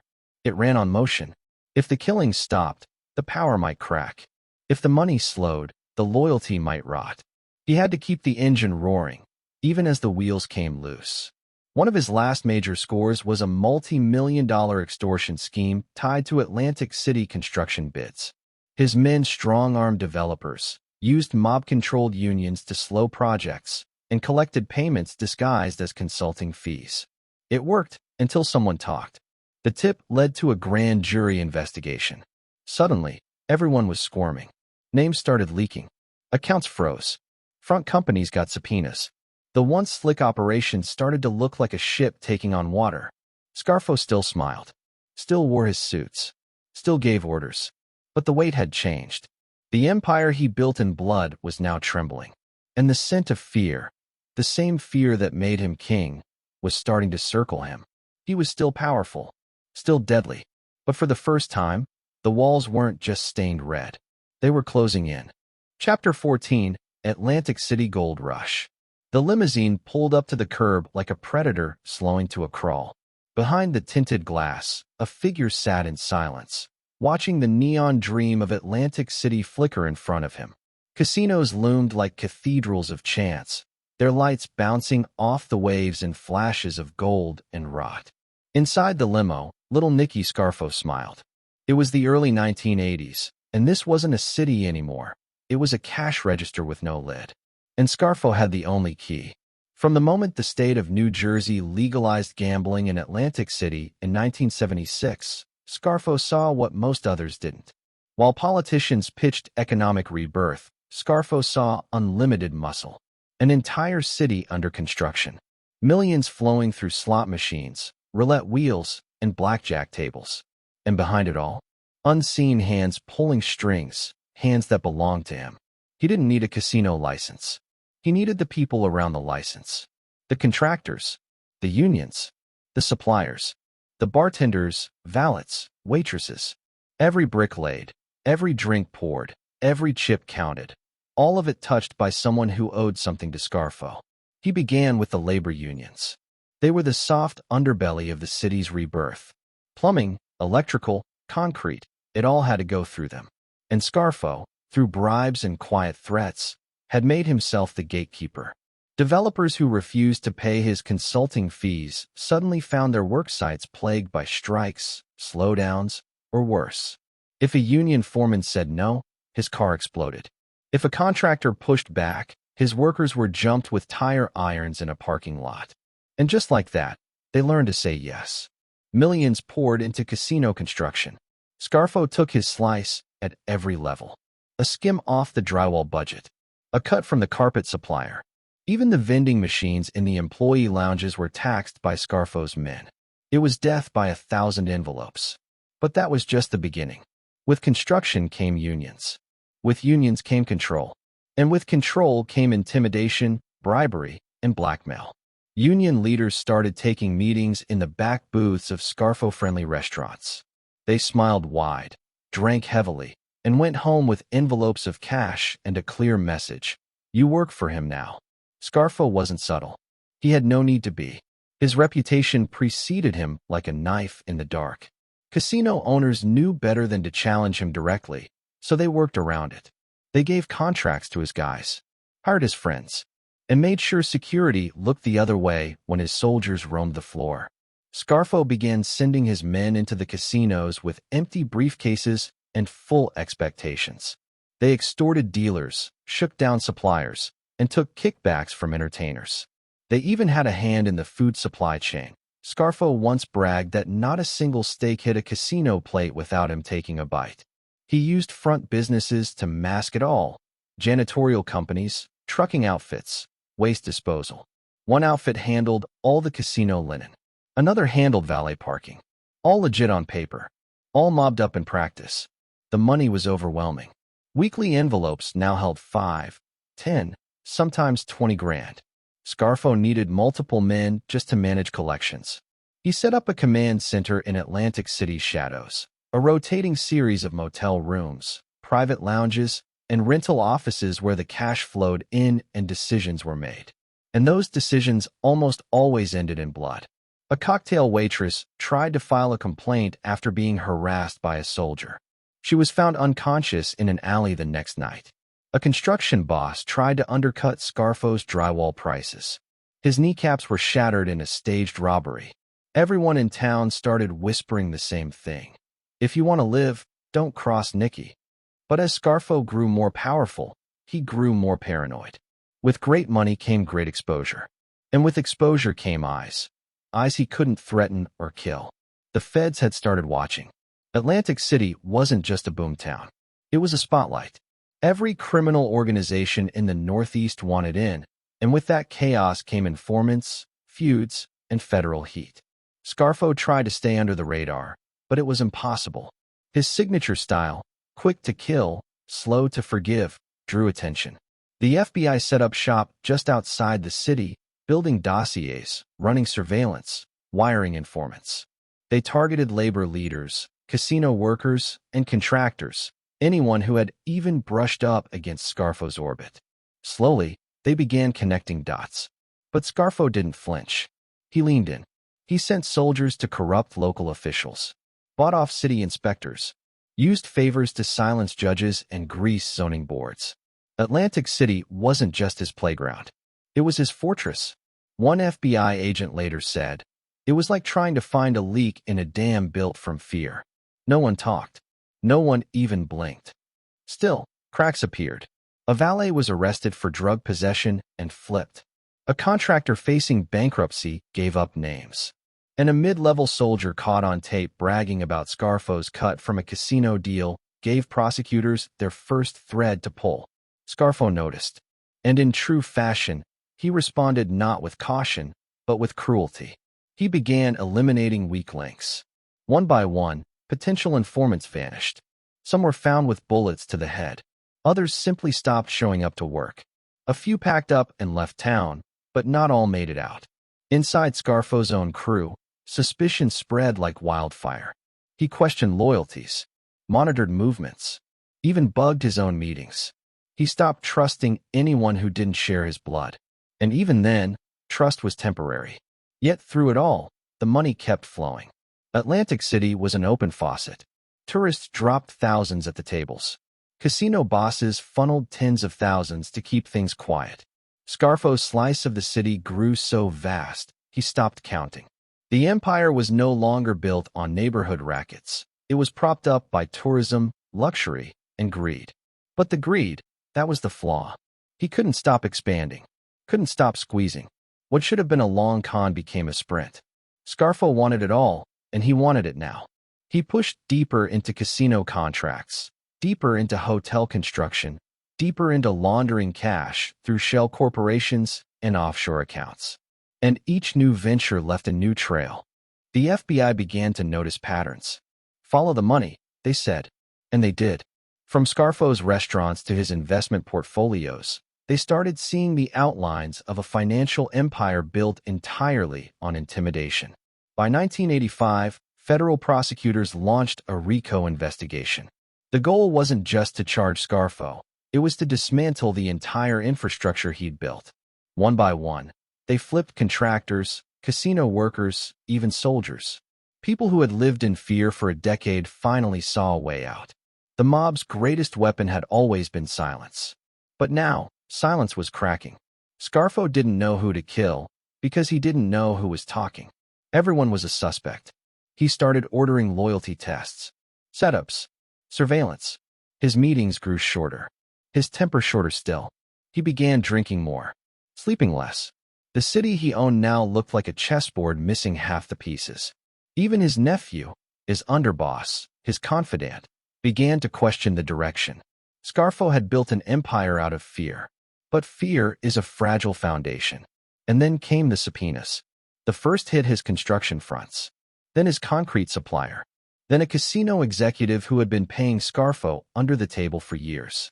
The house of cards began to shiver. Wiretaps started surfacing in court.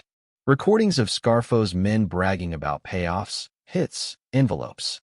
Voices that had once sworn loyalty now played back in government buildings. And still, Scarfo refused to believe it. He held meetings as usual, sent messages as usual, collected envelopes as usual. But inside, he had begun to rot. The Atlantic City gold rush had made him rich, but it had also made him visible. And for a man like Scarfo, visibility was the beginning of the end. The FBI closed in. The next chapter wasn't about expansion. It was about survival. Chapter 15, Whispers of Rebellion. The whisper came over a cup of bad coffee in a South Philly diner. Low, deliberate, almost drowned out by the hum of the fridge. "He's slipping," the man said, his voice cracking like dry ice under pressure. Across from him, another mobster looked down, stirring his spoon without moving his wrist. He didn't answer. He didn't need to. In that silence, an unspoken truth echoed. Little Nicky Scarfo's reign of terror was rotting from within. It hadn't started with a coup. It started with exhaustion. After nearly a decade of bloodshed, the Philadelphia Mafia wasn't just feared. It was fractured. Scarfo's paranoia had left its mark. His soldiers were no longer soldiers. They were survivors. Every meeting felt like a test. Every smile carried the weight of a possible goodbye. Men who had once taken bullets for each other now crossed the street to avoid eye contact. Scarfo's rule had become a dictatorship carved in concrete. No dissent, no questions, just orders and consequences. Even loyalty felt like a liability. You could be the most trusted capo on Monday, and by Friday, your body would be found in a trunk, your name reduced to a cautionary tale. The killings hadn't stopped. If anything, they had accelerated. Every rumor of betrayal triggered a response. Every hesitation was treated like treason. Scarfo had once said he'd rather kill 10 innocent men than let one rat slip through. He wasn't joking. One capo was murdered for asking why he wasn't invited to a sit-down. Another was gunned down in front of his daughter because Scarfo heard he had lunch with someone from New York. These weren't men breaking rules. They were men caught in the gears of a paranoid machine. And the machine was overheating. Beneath the surface, cracks began to widen. A few soldiers began having quiet conversations, usually in cars with the engines running, music playing just loud enough to distort the words. They spoke in riddles, in half-phrases, in sideways glances. They didn't say Scarfo's name. They didn't have to. The rebellion didn't begin with a gun. It began with doubt. And once doubt took root, betrayal followed.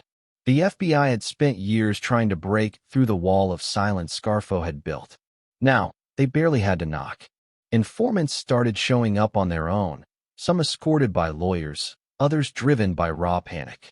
One soldier walked into the FBI office with trembling hands, laid a pistol on the table, and said, "I'm not dying for him." What the feds heard next confirmed everything they suspected, and more. Detailed accounts of extortion rings, labor rackets, cash drops, and most importantly, murders. Murders Scarfo had ordered. Murders he had boasted about. Murders that could finally bring him down. But even as the walls closed in, Scarfo refused to see it. In his mind, disloyalty wasn't possible, only weakness. And weakness deserved punishment. He doubled down. Surveillance increased. So did the body count. Scarfo had his men watching their own friends, their own cousins. He turned the mob into a hall of mirrors, where no one knew who was watching and who was watching the watcher. One man was found dead in his garage, slumped over the steering wheel, engine still running. Another disappeared during a weekend fishing trip. And then there were those who simply vanished, erased like typos. But for every corpse Scarfo buried, 2 more mouths opened. The FBI began piecing together a mosaic of madness. Each new informant added color to the chaos. One revealed the payout system. Another sketched out the structure of Scarfo's crew. A third provided chilling details about how Scarfo picked his victims, not based on evidence, but on vibes. The portrait that emerged was damning. Scarfo wasn't just a mob boss. He was a tyrant in a tailored suit, ruling not by respect, but by terror. His men no longer followed him out of loyalty. They followed him because they hadn't yet figured out how to escape. But now, some were trying. One capo began secretly meeting with New York families, gauging support for a regime change. Another quietly moved his assets offshore, preparing for the inevitable storm. Even Scarfo's most loyal foot soldiers started planting exit strategies. Scarfo sensed the shift, but couldn't grasp its depth. He believed fear was enough. But fear, when overfed, curdles into desperation. And desperate men do desperate things. The whispers turned into murmurs. The murmurs into murmuring strategies. And slowly, betrayal began to wear a human face. Scarfo's own nephew, his underboss, his heir, began questioning the logic behind the carnage. He had watched bodies pile up for years, and now he was wondering if they had all been necessary, or if they had simply been convenient. The FBI noticed too. They shifted their attention from Scarfo's direct crimes to his environment. Who was growing discontent? Who had leverage? Who had motive? They didn't need Scarfo to confess. They needed someone close to him to crack. It was no longer a case. It was a chessboard. And Scarfo, for all his brutality, was playing checkers. The mob began to hollow from the inside. Soldiers stopped attending meetings. Capos made excuses. Money started arriving late. Envelopes felt lighter. Scarfo interpreted it all as betrayal. In reality, it was retreat. The man who had once ruled with an iron fist now looked like a man clutching sand. Every squeeze only made more slip through his fingers. But still, he smiled. Because denial is a powerful drug. And Scarfo was overdosing. He threw parties, made speeches, shook hands, as if none of it was real. As if the betrayals were just shadows on the wall. He thought he was still feared, still untouchable. But fear, once spent, becomes familiarity. And familiarity breeds contempt. The whispers were now in every room. In every car. In every quiet pause between sentences. Men who had once sworn blood loyalty now dreamed of immunity deals. The FBI knew it. And soon, so would Scarfo. The storm was coming. But the thunder wasn't loud. It was quiet. Like a whisper, right before the scream. Chapter 16. The War with New York. It started with a chair that no one offered. In the grand meeting halls of New York's 5 families, where hierarchy was law and respect was currency, a missing seat meant more than just space. It meant exclusion. And for little Nicky Scarfo, that wasn't just an oversight, it was an insult. The commission, that legendary table of Mafia balance and blood, had long ruled over disputes, territory, and protocol. It wasn't just an institution. It was a throne room of organized crime. And Scarfo, boss of the Philadelphia mob, expected to be treated as royalty. He had carved out a kingdom through murder and fear, and now he wanted recognition. But New York saw something else. They saw a hot-headed, unpredictable killer with a Napoleon complex and a thirst for power that burned too bright. In their eyes, Scarfo wasn't a partner. He was a liability. And in Scarfo's eyes, they were cowards. The tension had been building for years. Small slights, unmet expectations, ignored phone calls. Scarfo felt he had earned his seat among the giants. The Gambinos, the Genovese, the Lucchese's, the Columbos, the Bananos. But instead of handshakes, he got sideways glances. Whispers. Delays. When he sent emissaries to discuss Atlantic City business, they returned humiliated. New York bosses questioned his methods, rolled their eyes at his violence, dismissed his paranoia as amateur hour. Scarfo didn't take it well. He ordered one of his soldiers to rough up a Gambino associate who had laughed at a joke made at Scarfo's expense. That associate ended up in the hospital with a jaw wired shut. The message was clear: laugh at Little Nikki, and you bleed. But New York didn't get scared. They got angry. Meetings were called. Alliances reconsidered. Some began pressing the idea that Scarfo needed to be reined in, or removed. After all, his erratic behavior wasn't just dangerous to Philly. It risked heat for all of them. And in the Mafia, heat meant exposure. Exposure meant prison. Scarfo, ever defiant, didn't back down. He mocked New York in private, called them dinosaurs, relics of a past they couldn't even enforce anymore. He began making decisions without consulting the commission, moves that echoed louder than any bullet. One such move was attempting to muscle in on rackets in North Jersey, a territory historically split between the Genovese and Lucchese families. Scarfo saw opportunity. They saw invasion. He also demanded a bigger cut from the Atlantic City casino unions. The Gambinos, who had long enjoyed a piece of the labor action, refused. Scarfo responded by threatening their contacts. It wasn't just business now. It was personal. A Lucchese captain was overheard saying, "Nicky thinks he's Caesar. He's going to end up like him." The commission considered options. Sanctioned hits were rare, especially against seated bosses. But Scarfo was pushing every line, breaking every rule of diplomacy. He had become a storm in a suit. Even his own men were scared to correct him. The FBI, listening through a wiretap, caught the fear in a Philly soldier's voice. He spoke about Scarfo like one might describe a venomous snake. Mesmerizing, beautiful, and always moments away from striking. New York began pulling back. Meetings were missed. Calls unanswered. Partnerships dissolved. The Genovese stopped sending their usual envelopes. The Gambinos cut off a money laundering operation that had long benefited both sides. Scarfo saw it all and exploded. He gave speeches filled with venom, accusing New York of cowardice, betrayal, hypocrisy. He said they were jealous of his power, envious of his money, scared of his ambition. He began consolidating power even tighter in Philadelphia, as if fortifying for war. His soldiers were told to prepare for anything. Guns were cleaned. Alibis rehearsed. Scarfo wanted respect. But what he got was isolation. And isolation is deadly in the Mafia. One night, a consigliere from New York quietly warned a Scarfo associate, "He's making too many enemies. Sooner or later, one of them will be close enough to do something about it." Scarfo didn't listen. Or maybe he did, and chose arrogance instead. He believed fear would protect him, that his reputation for rage would keep knives out of his back.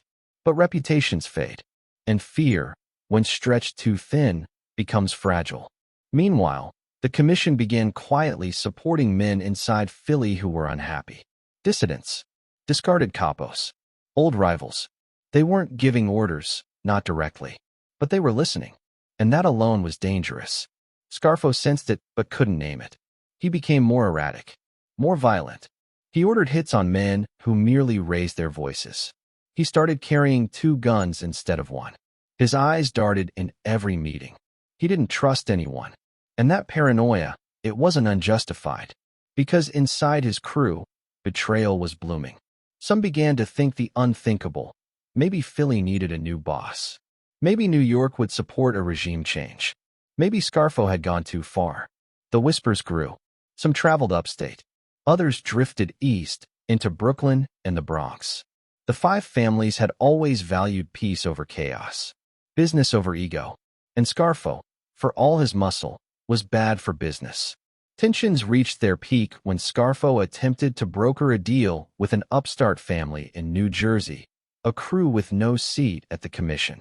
He promised them protection, muscle, territory. New York saw it as treason. The commission sent a final message, veiled in polite words but soaked in threat: back off, or face consequences. Scarfo responded with silence. He believed they wouldn't dare. That killing a boss would unravel too much. That tradition would shield him. But tradition has limits. And the Mafia doesn't forgive forever. In the background, the FBI was loving every second. They documented it all. The fractures, the mutinies, the silences that spoke louder than threats. They didn't have to destroy Scarfo. He was doing it himself. The war with New York wasn't fought with bullets. It was fought with silence, isolation, and whispers of replacement. And for a man like Scarfo, silence was worse than gunfire. Because in silence, you don't know where the shot will come from, or who will pull the trigger next. Chapter 17, The Feds Close In. The first sound was a crackle, then a whisper, then the unmistakable voice of a killer, bragging about the blood he'd spilled like a badge of honor. But the voice wasn't in a room full of mobsters. It was in an FBI listening post, played back through a grainy recording, the hiss of a hidden wire piercing the silence. The walls were closing in. For years, Scarfo had ruled with an iron fist dipped in poison. But fists can't catch everything, especially not the ghosts hiding in his own crew. The betrayal hadn't come in the form of a confession. It came in the form of surveillance. It began with a bug in a restaurant booth, then another in a social club, then a wire inside the cigarette lighter of a Lincoln Town car. The FBI had turned Scarfo's world into a spiderweb, and he never saw the threads. They called it Operation Mobstorm. And it wasn't just a probe. It was an invasion. The agents weren't looking to arrest the street-level guys. They wanted the mind behind the mayhem, the man who made murder a habit. They wanted Little Nikki. And to get him, they started flipping his men. The first to fall was a soldier caught moving counterfeit credit cards. He was facing 10 years. The FBI offered him a deal: talk and walk. He talked. What he gave them was gold, names, dates, locations, payouts, hits. And most importantly, paranoia. Because once that first domino tipped, the rest began to tremble. The second informant didn't need pressure. He came in on his own, unshaven and sweating, holding a manila envelope full of photos and addresses. He didn't want protection. He wanted escape. By the end of that year, the FBI had more eyes inside Scarfo's family than Scarfo did. They planted bugs in the bathrooms of mob-friendly bars. They bugged payphones. They installed listening devices in the homes of girlfriends and wives. Every conversation was a thread, every joke a clue. Scarfo still believed he was untouchable.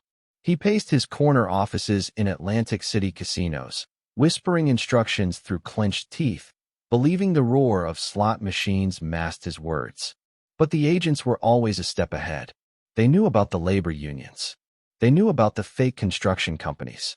They knew which bars were fronts, which businesses laundered cash, and which bodies were buried where. One FBI agent later said, "We didn't need to break the family. They were breaking themselves." And it was true, because trust, that sacred thread in the world of organized crime, had unraveled. Scarfo demanded loyalty, but offered no protection. The second he suspected you were a threat, you were gone. And in that culture of fear, fear became the greatest informant. His men began second-guessing everything. One capo refused to answer his home phone. Another only met people in public parks. Some carried small radios and turned them up during sit-downs, hoping the noise would shield their secrets. It didn't, because by then, the FBI had something more powerful than tape recorders. They had Crazy Phil. Philip Leonetti, Scarfo's own nephew and underboss, had finally cracked under the weight of blood, betrayal, and prison time. Facing life behind bars, he flipped. And when he did, the floodgates opened. He didn't just tell them how Scarfo operated. He showed them. He drew charts. He mapped out murder plots. He revealed payoffs, tax scams, and how bodies were moved through construction sites like spare lumber. He was a tour guide through the kingdom of death. For Scarfo, it was the ultimate betrayal. But even then, he refused to believe it. He said Phil would never turn. That family meant more than fear. That blood was thicker than a subpoena. He was wrong. And as more files landed on federal desks, the case against Scarfo grew ironclad. Witnesses came out of nowhere, some with old grudges, others with new fears. One bar owner admitted to paying Scarfo $10,000 a month just to avoid having his legs broken. Another told of a hit that was ordered over a joke told at a wedding. The trial strategy became clear: bury Scarfo in truth. The FBI indicted dozens.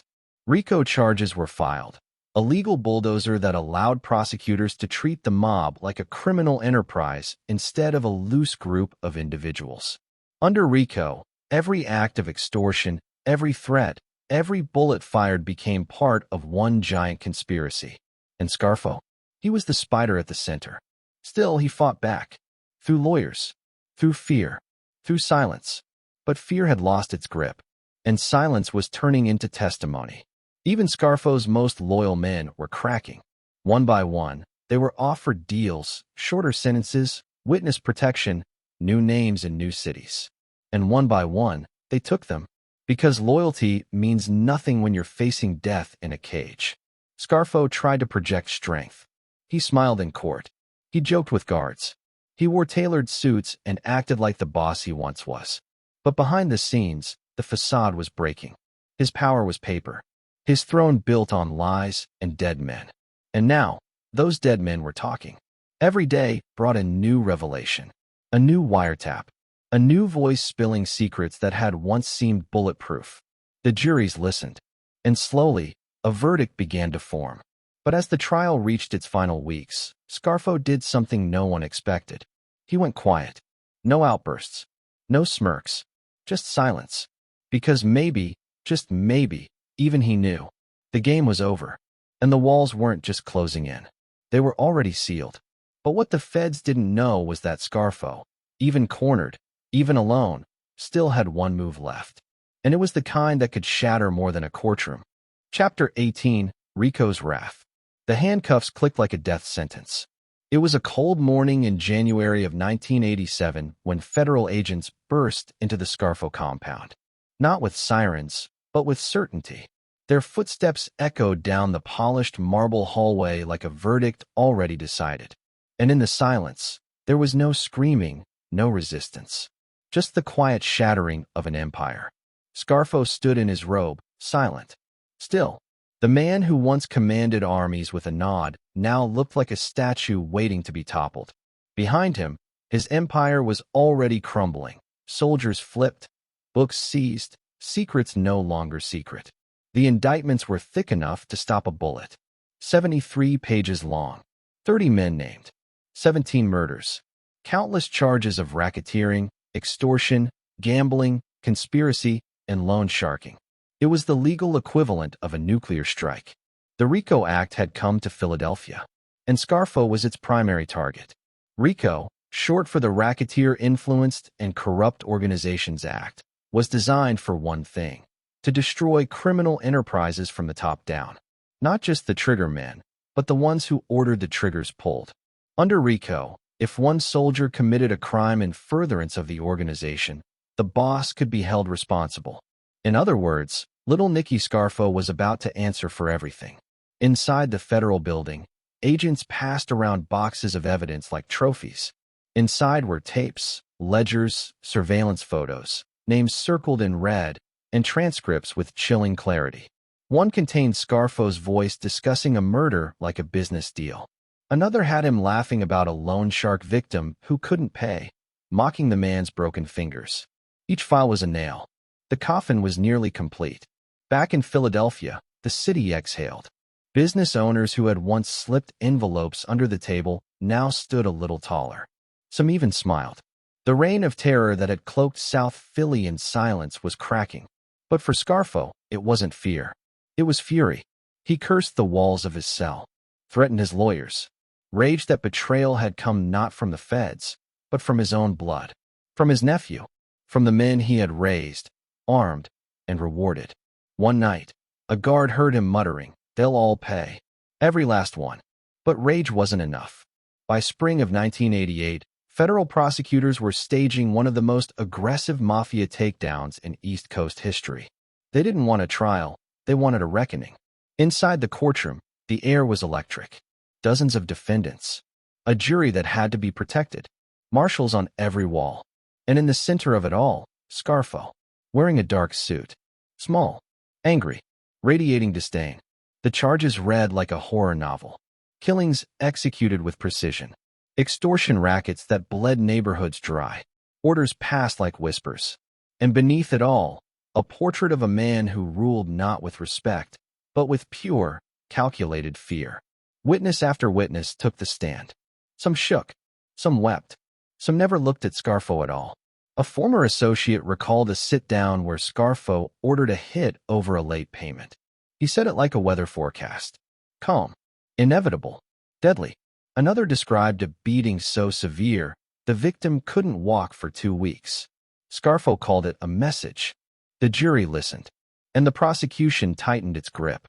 But even as the evidence mounted, Scarfo refused to bend.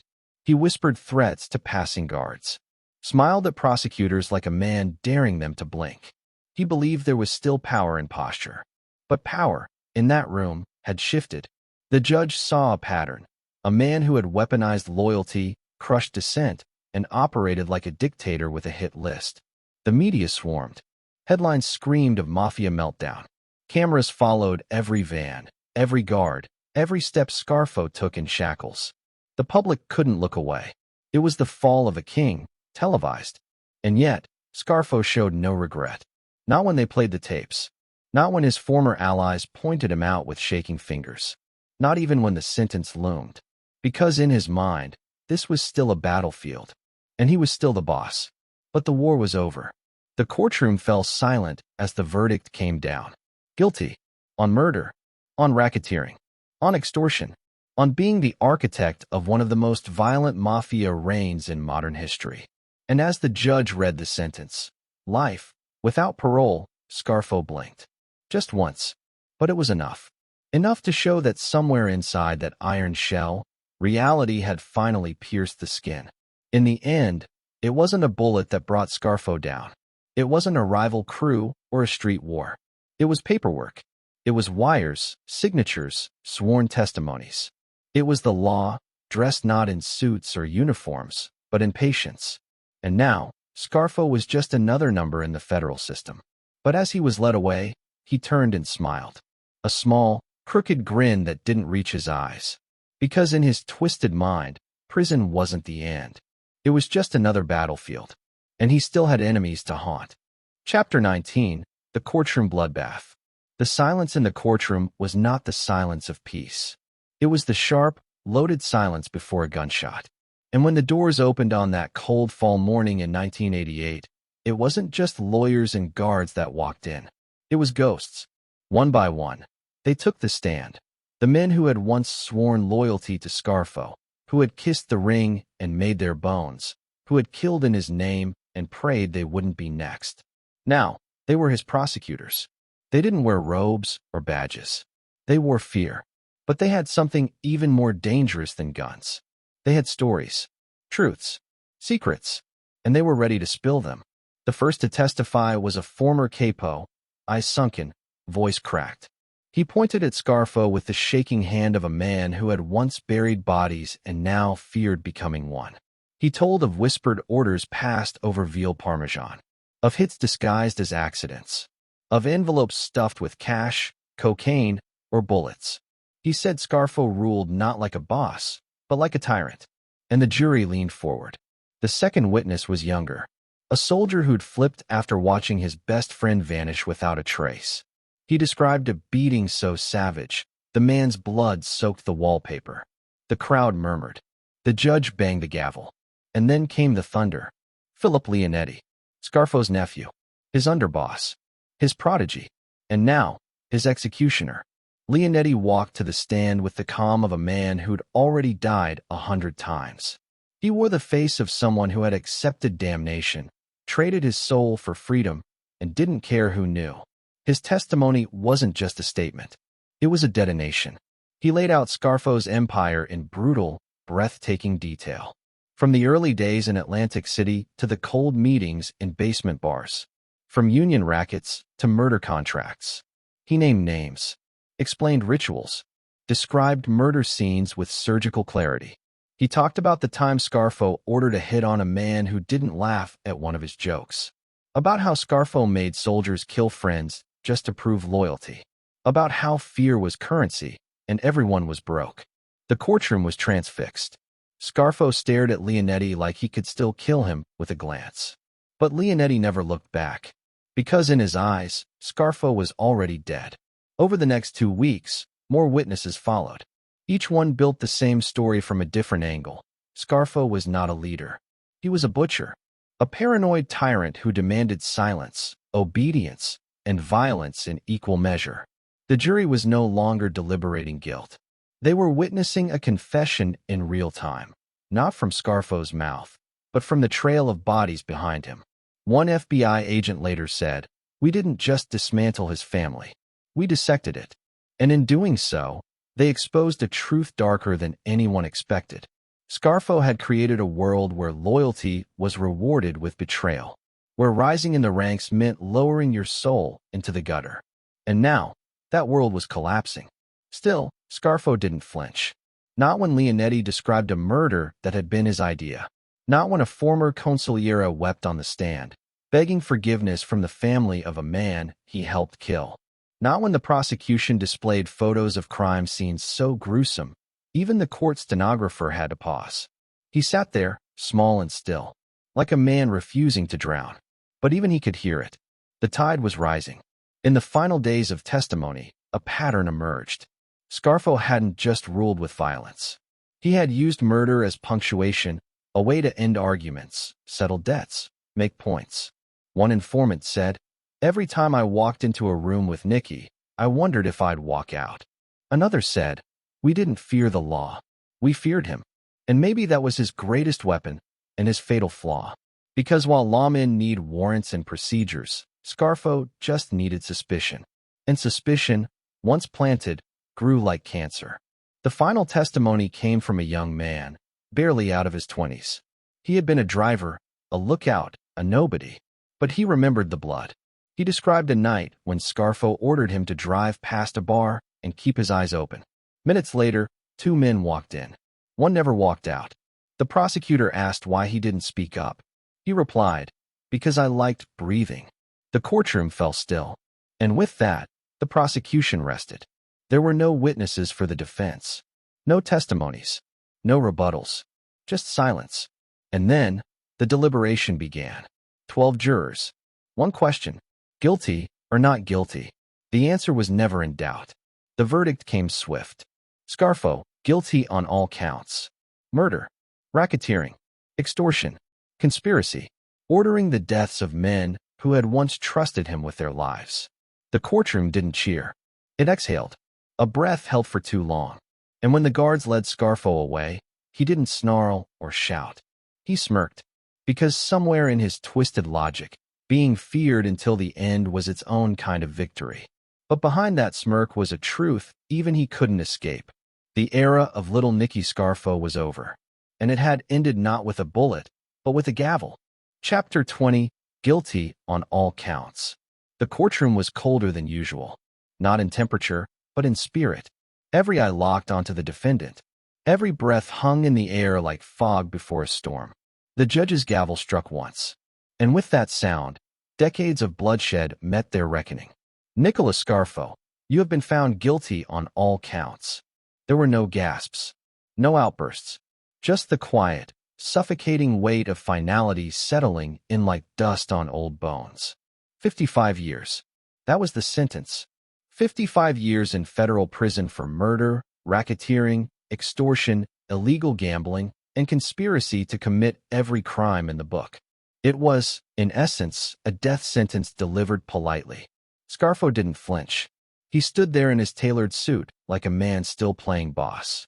Like a general refusing to surrender, even as the battlefield burned around him. But behind his eyes, something flickered, a silent recognition. A whisper of the inevitable. This was the end. The man who had once ruled South Philadelphia with a glare was now being escorted by 2 federal marshals to a place where his name meant nothing. No power. No soldiers. No whispers of fear in dark alleys. Just a number on a prison ledger. In the weeks that followed, the headlines came fast. Little Nikki gets big time. Mob boss silenced for good. Scarfo era officially ends. The city that once trembled under his grip now sipped coffee and watched the news with quiet satisfaction. But inside prison walls, the transformation was brutal. Scarfo, the feared tyrant, became inmate number 68290. Gone were the velvet suits, the gold cufflinks, the tailored collars. In their place, gray cotton, iron bars, rigid schedules. His cell was barely 8 feet wide. A bed, a toilet, a sink. The concrete echoed with the sound of nothing. Just the slow drip of time stretching on forever. He was isolated from the general population, not out of safety, but because of who he was. A high-risk inmate. Too dangerous to be among others. Too notorious to be ignored. And perhaps the cruelest punishment of all, he was forgotten. Outside, new bosses rose. New crews formed. New bloodshed followed. But Scarfo was frozen in time. A relic. A ghost in a cinder block tomb. Occasionally, he wrote letters. Angry, bitter rants about betrayal, injustice, loyalty lost. But they were never published. The world had moved on. The streets he once ruled had been paved over by new kings with new rules. Even his enemies stopped mentioning his name.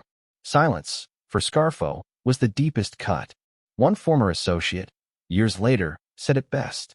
He ruled by fear. And when the fear left, so did everything else. Inside prison, his health began to decline. First it was the heart, then the kidneys, then the slow erosion of memory. A cruel irony for a man who remembered every slight, every insult, every name.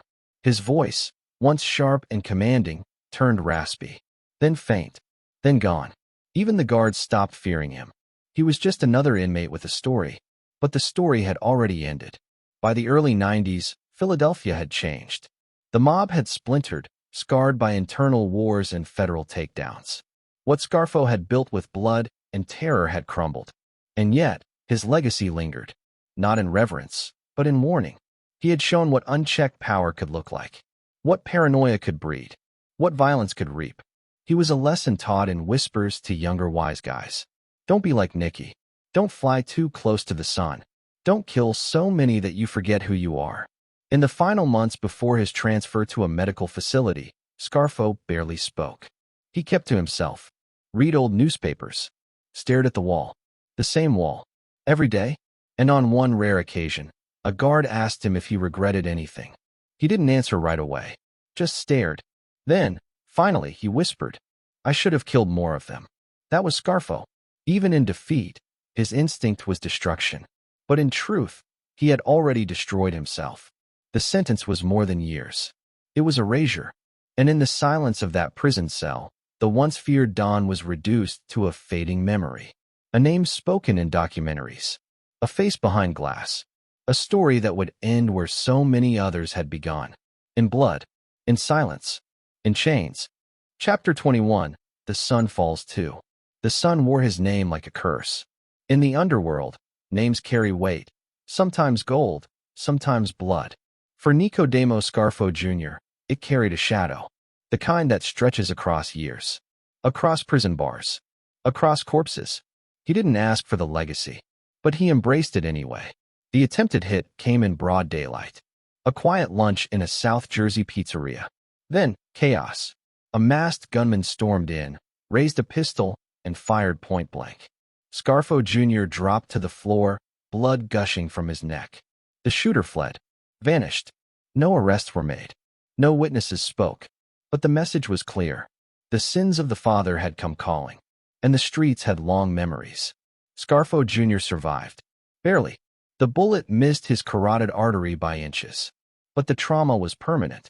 In that moment, Scarfo Jr. realized what it meant to be his father's son. He would never be free. Not from the name. Not from the enemies. Not from the shadow of Little Nikki. So he leaned in. He became what the streets expected. He entered the game. Not in Philly.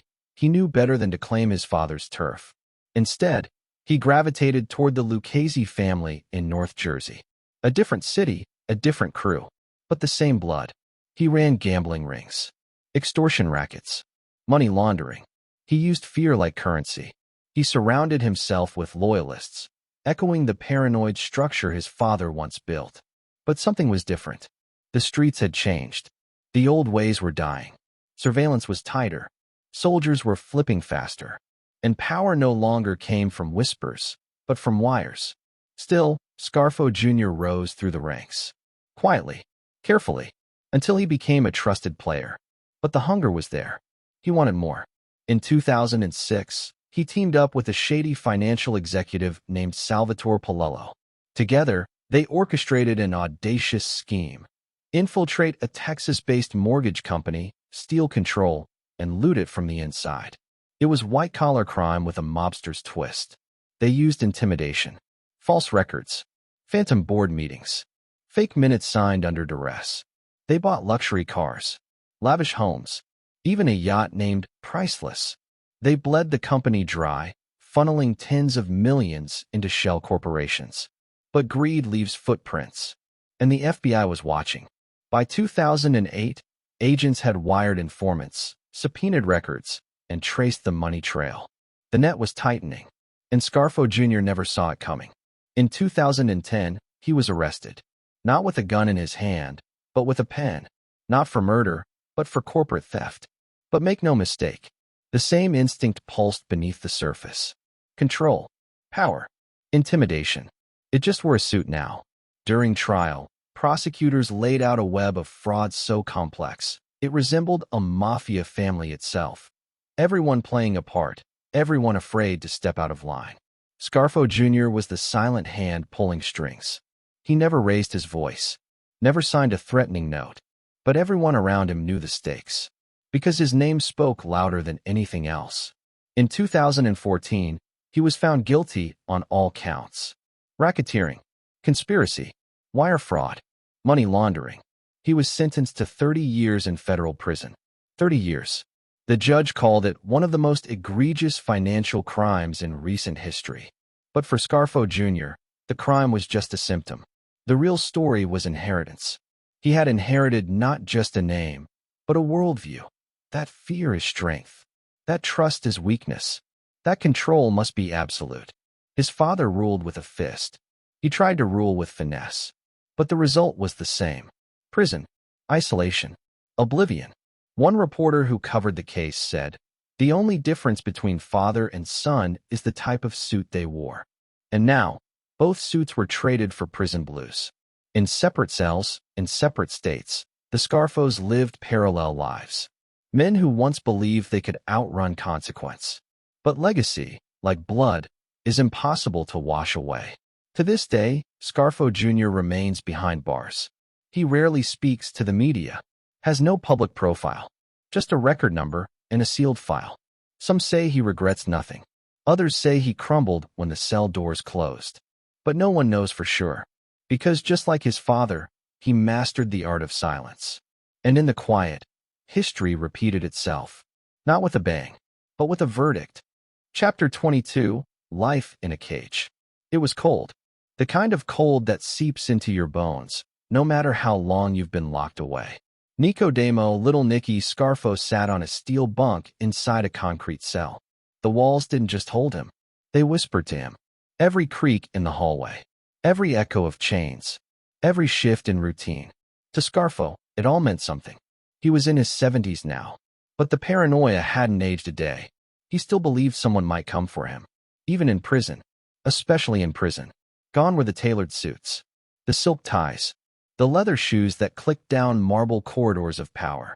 In their place, state-issued khakis, foam slippers, and a polyester blanket that smelled of bleach and regret. He had ruled a city once, crushed rivals, ordered murders with a nod.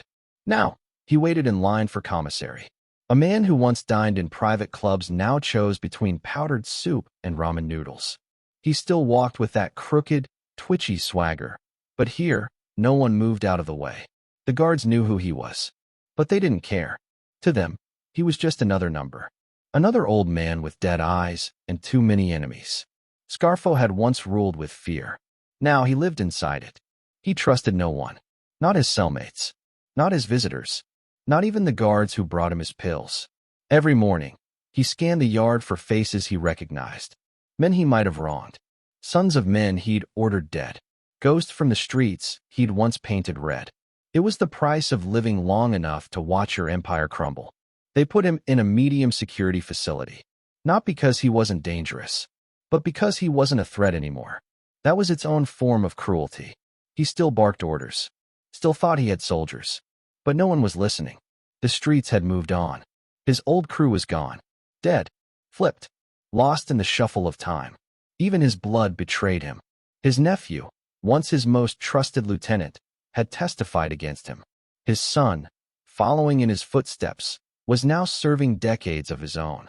Scarfo sat in silence for hours, staring at the wall. Sometimes he scribbled notes. Not letters. Notes. Little warnings. Names. Suspicions. He mailed them to no one. He kept them in his pillowcase like secrets. Every few weeks, the guards would search his cell. They never found contraband, but they found notebooks filled with ramblings, drawings of guns, maps of old neighborhoods, scribbles that made sense only to him. One guard joked, "He's running a mob in his mind." But there was nothing funny about Scarfo's decline. The once feared boss was now a ghost in his own story. No power, no voice, just the weight of memory. In rare moments of interaction, Scarfo spoke with bitterness. He never admitted guilt, never said a word about the lives he'd taken, but he spoke with disdain about the men who ratted. He blamed the fall on betrayal, not decisions, not murder, not greed.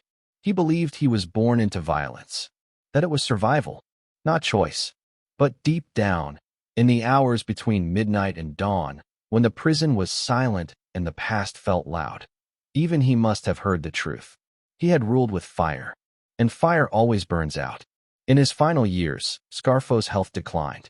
Diabetes, heart issues, a stroke. He refused therapy, refused medication, unless forced. Some say he wanted to die on his own terms. Others say he feared what waited for him on the other side. A man like Scarfo didn't believe in redemption, only in punishment. And in prison, he served it slowly. The days dragged. The visits stopped. The outside world forgot him. But he never forgot the world. He still tracked mob news, read clippings, knew who had been made, who had flipped, who had vanished. He kept a mental ledger. Old habits die hard, but habits don't hold power behind steel bars. By the time he reached 80, Scarfo was a shell. His once sharp eyes had dulled. His voice, once sharp and menacing, was now raspy and thin. And still, he never apologized, never admitted regret. He died in custody in 2017. Heart failure. No final words. No family at his bedside. No headlines. Just a passing note in the records of a federal penitentiary. Nicodemo Scarfo, dead at 87. A man who built his kingdom on fear, only to die in obscurity. The silence in his final days was louder than any shot fired. Because for the first time in his life, he had no one left to threaten.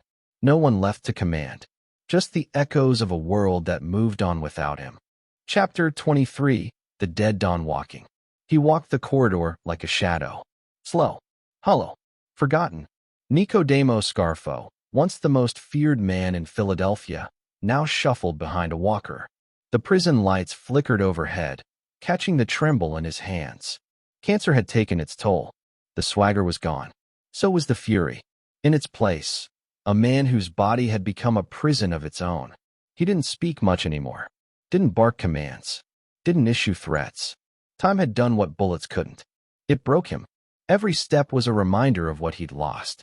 The guards barely glanced at him now. To them, he wasn't a boss.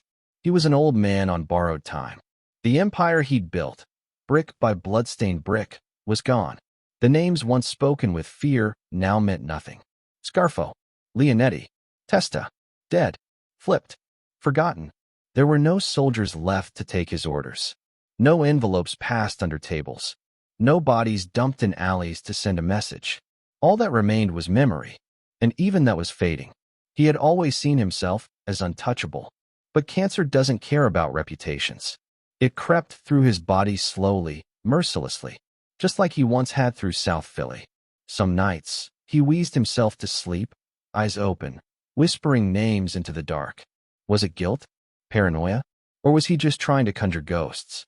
He received no visitors, not even his son.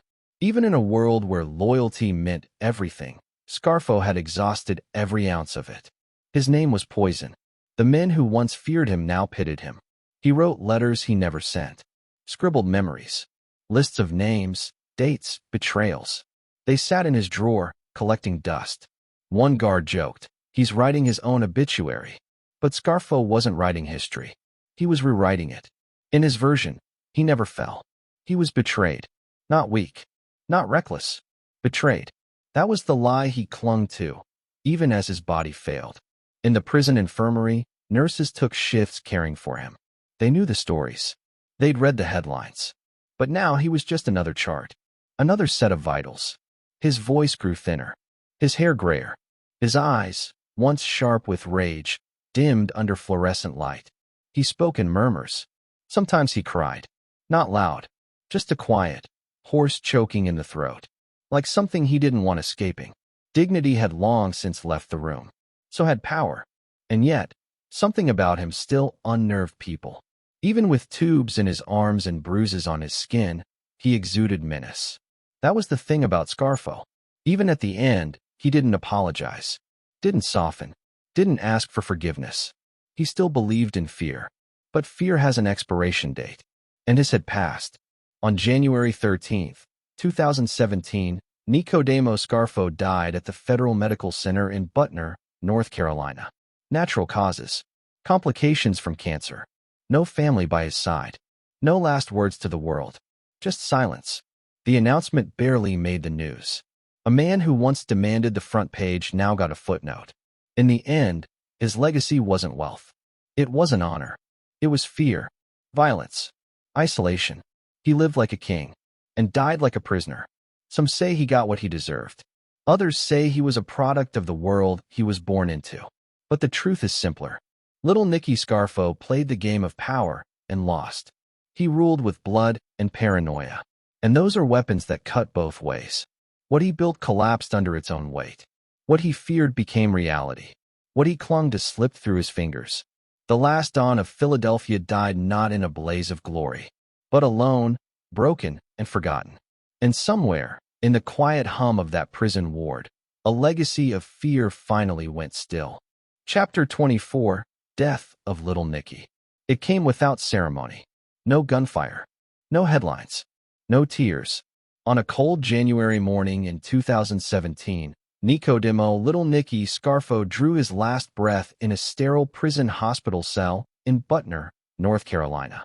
The end of one of the most violent and paranoid mob bosses in American history felt less like the fall of a king and more like the quiet flicker of a dying light bulb. There was no priest. No priest wanted to come. There were no soldiers at his side. No son. No family. No one. For a man who once ruled South Philadelphia with an iron fist and a kill-first mindset, it was a death that felt brutally poetic.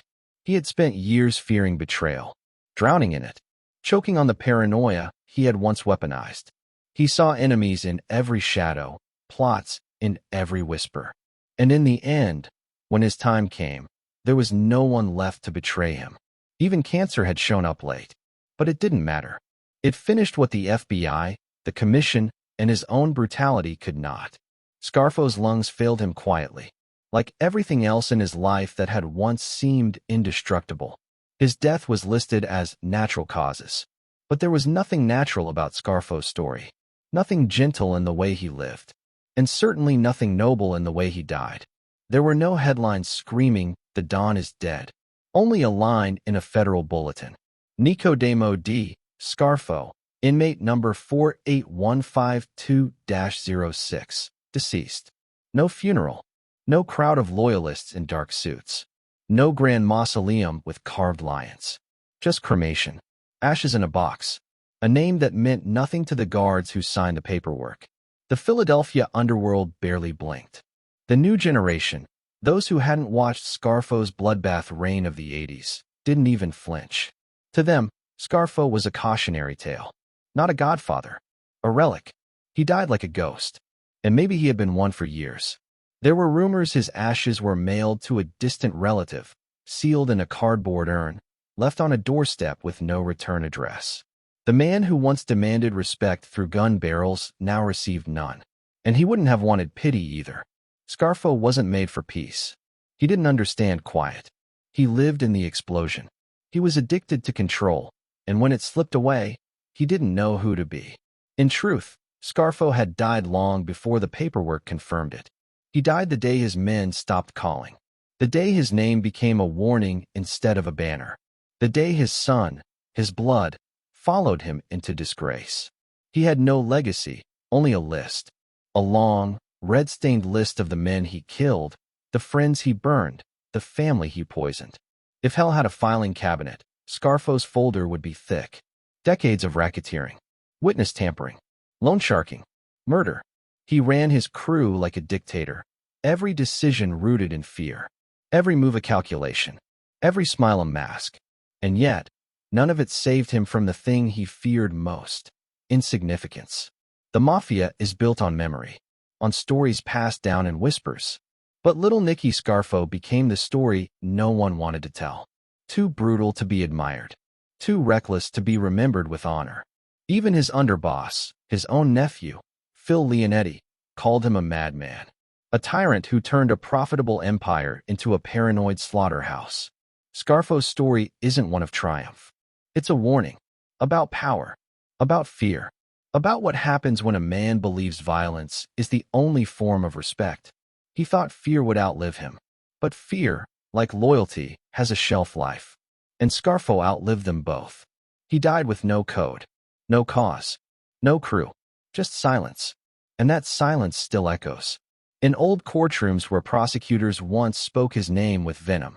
In South Philly bars where his portrait once hung behind the cash register. In prison cells where inmates now talk about him like a myth or a mistake. He was the man who wanted to be remembered as the most feared mobster Philadelphia had ever known. Instead, he became a punchline, a lesson, a ghost. Chapter 25, The Mob He Destroyed. There was a time when the Philadelphia mob rivaled the 5 families in New York. Money flowed like wine. Rackets thrived. Gambling dens hummed through the night. And union hands were guided by silent nods and whispered orders. Loyalty meant everything. Brotherhood was sacred. And then came Scarfo. He walked in with a grin, a gun, and a short fuse, and left behind a graveyard.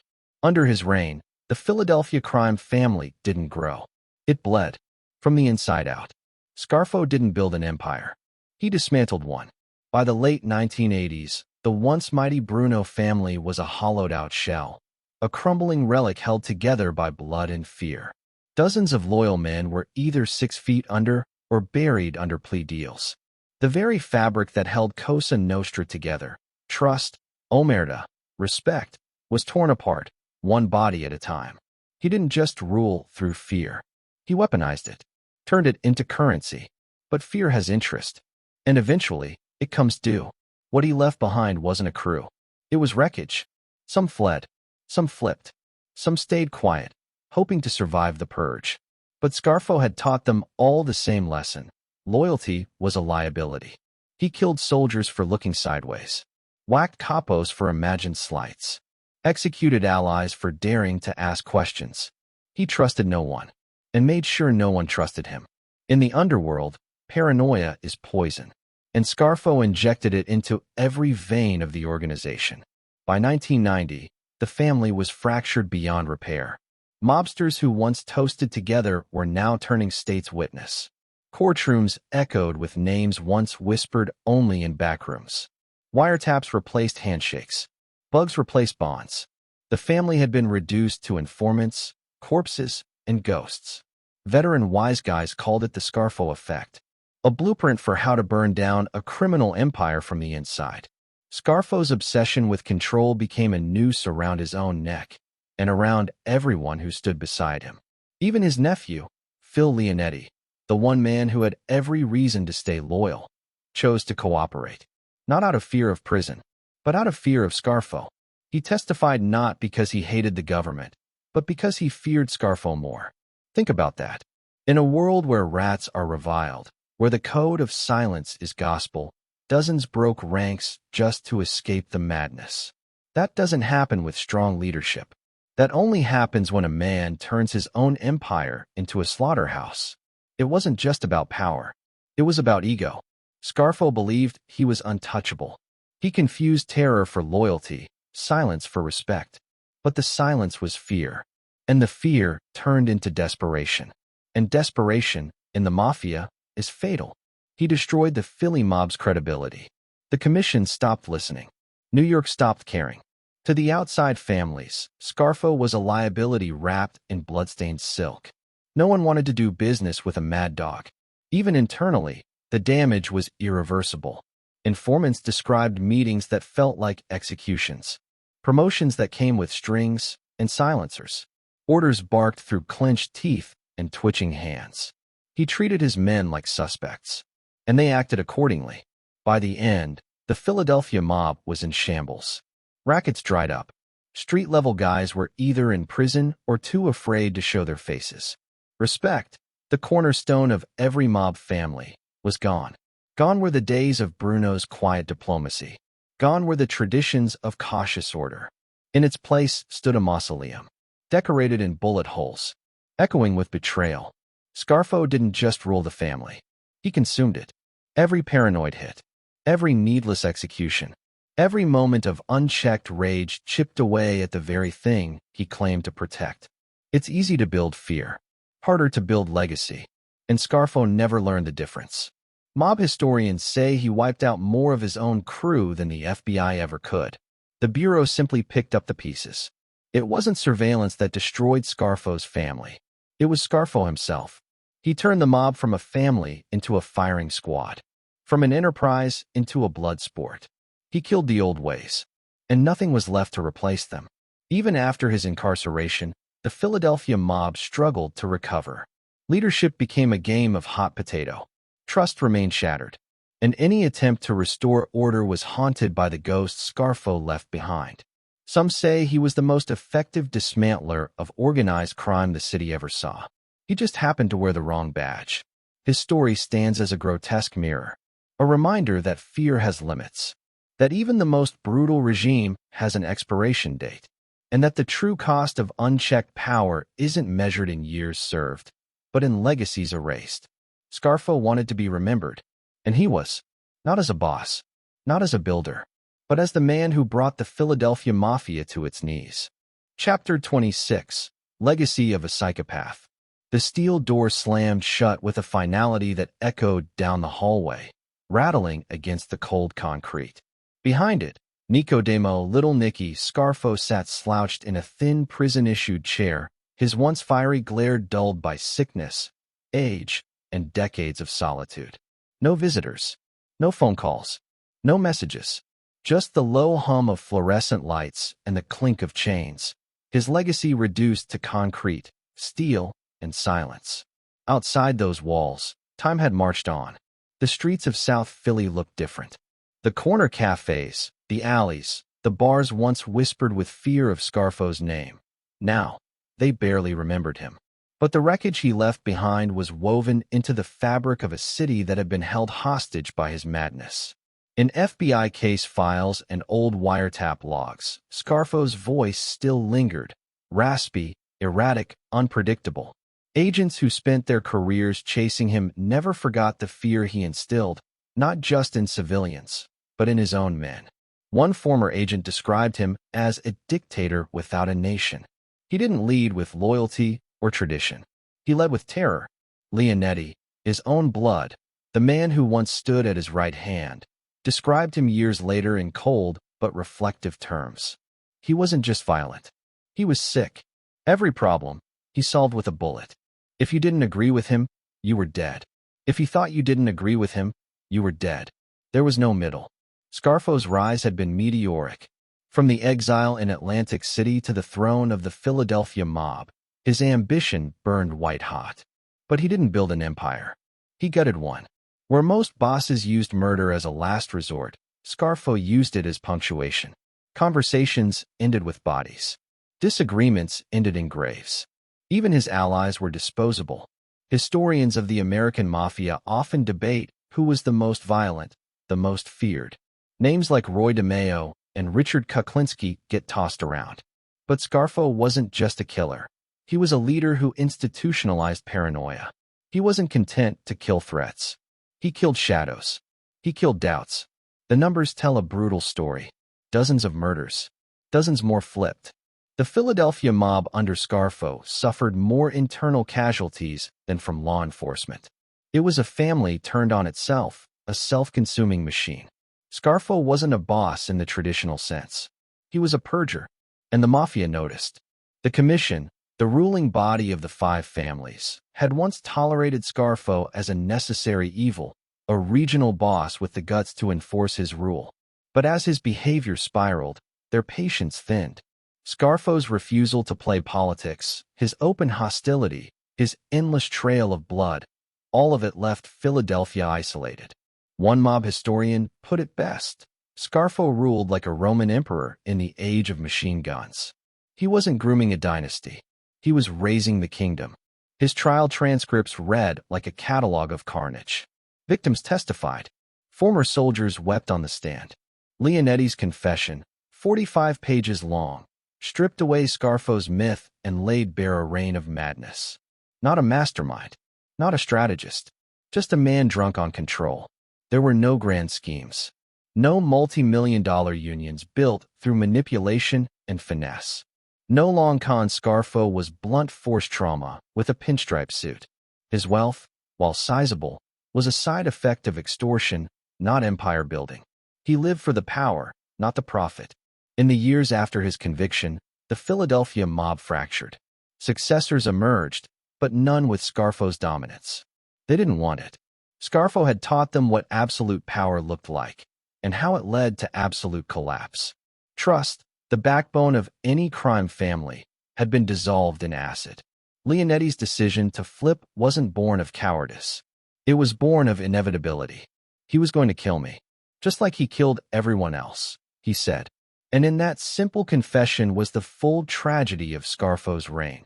Even those closest to him knew survival meant turning away. Scarfo's legacy isn't written in gold or marble. It's etched in autopsy reports and gravestones. The once mighty Philadelphia Mafia became a ghost town of wiretaps and courtrooms. Informants replaced capos. Tape recorders replaced loyalty oaths. Even in prison, Scarfo never softened. Guards said he stared at them like he used to stare at enemies, like they were already dead. He refused therapy, refused remorse. In his mind, he never lost. He just waited. But time, the only enemy he couldn't shoot, finally wore him down. When he died in January 2017, his body left the prison in silence. No crowds, no ceremony, no mobsters tailing the hearse. Just a frail corpse leaving behind a trail of blood that stretched back 50 years. He died the way tyrants die, unmourned. Years later, in an FBI training session, his case was used as a cautionary tale. Not of a brilliant boss, but of a cautionary psychopath. A lesson in how fear can build an army, but not keep it. How violence can seize a throne, but can't protect it. One young agent asked an old-timer who had surveilled Scarfo for years, was he ever really in control? The old man didn't answer right away. Then he shook his head and whispered, only in his own mind. In that silence, in that shrug, lay Scarfo's final verdict. Not a genius, not a legend, just a man who could only rule by fear. Until that fear turned back on him. The empire he carved was buried alongside him, not in reverence, but as a warning.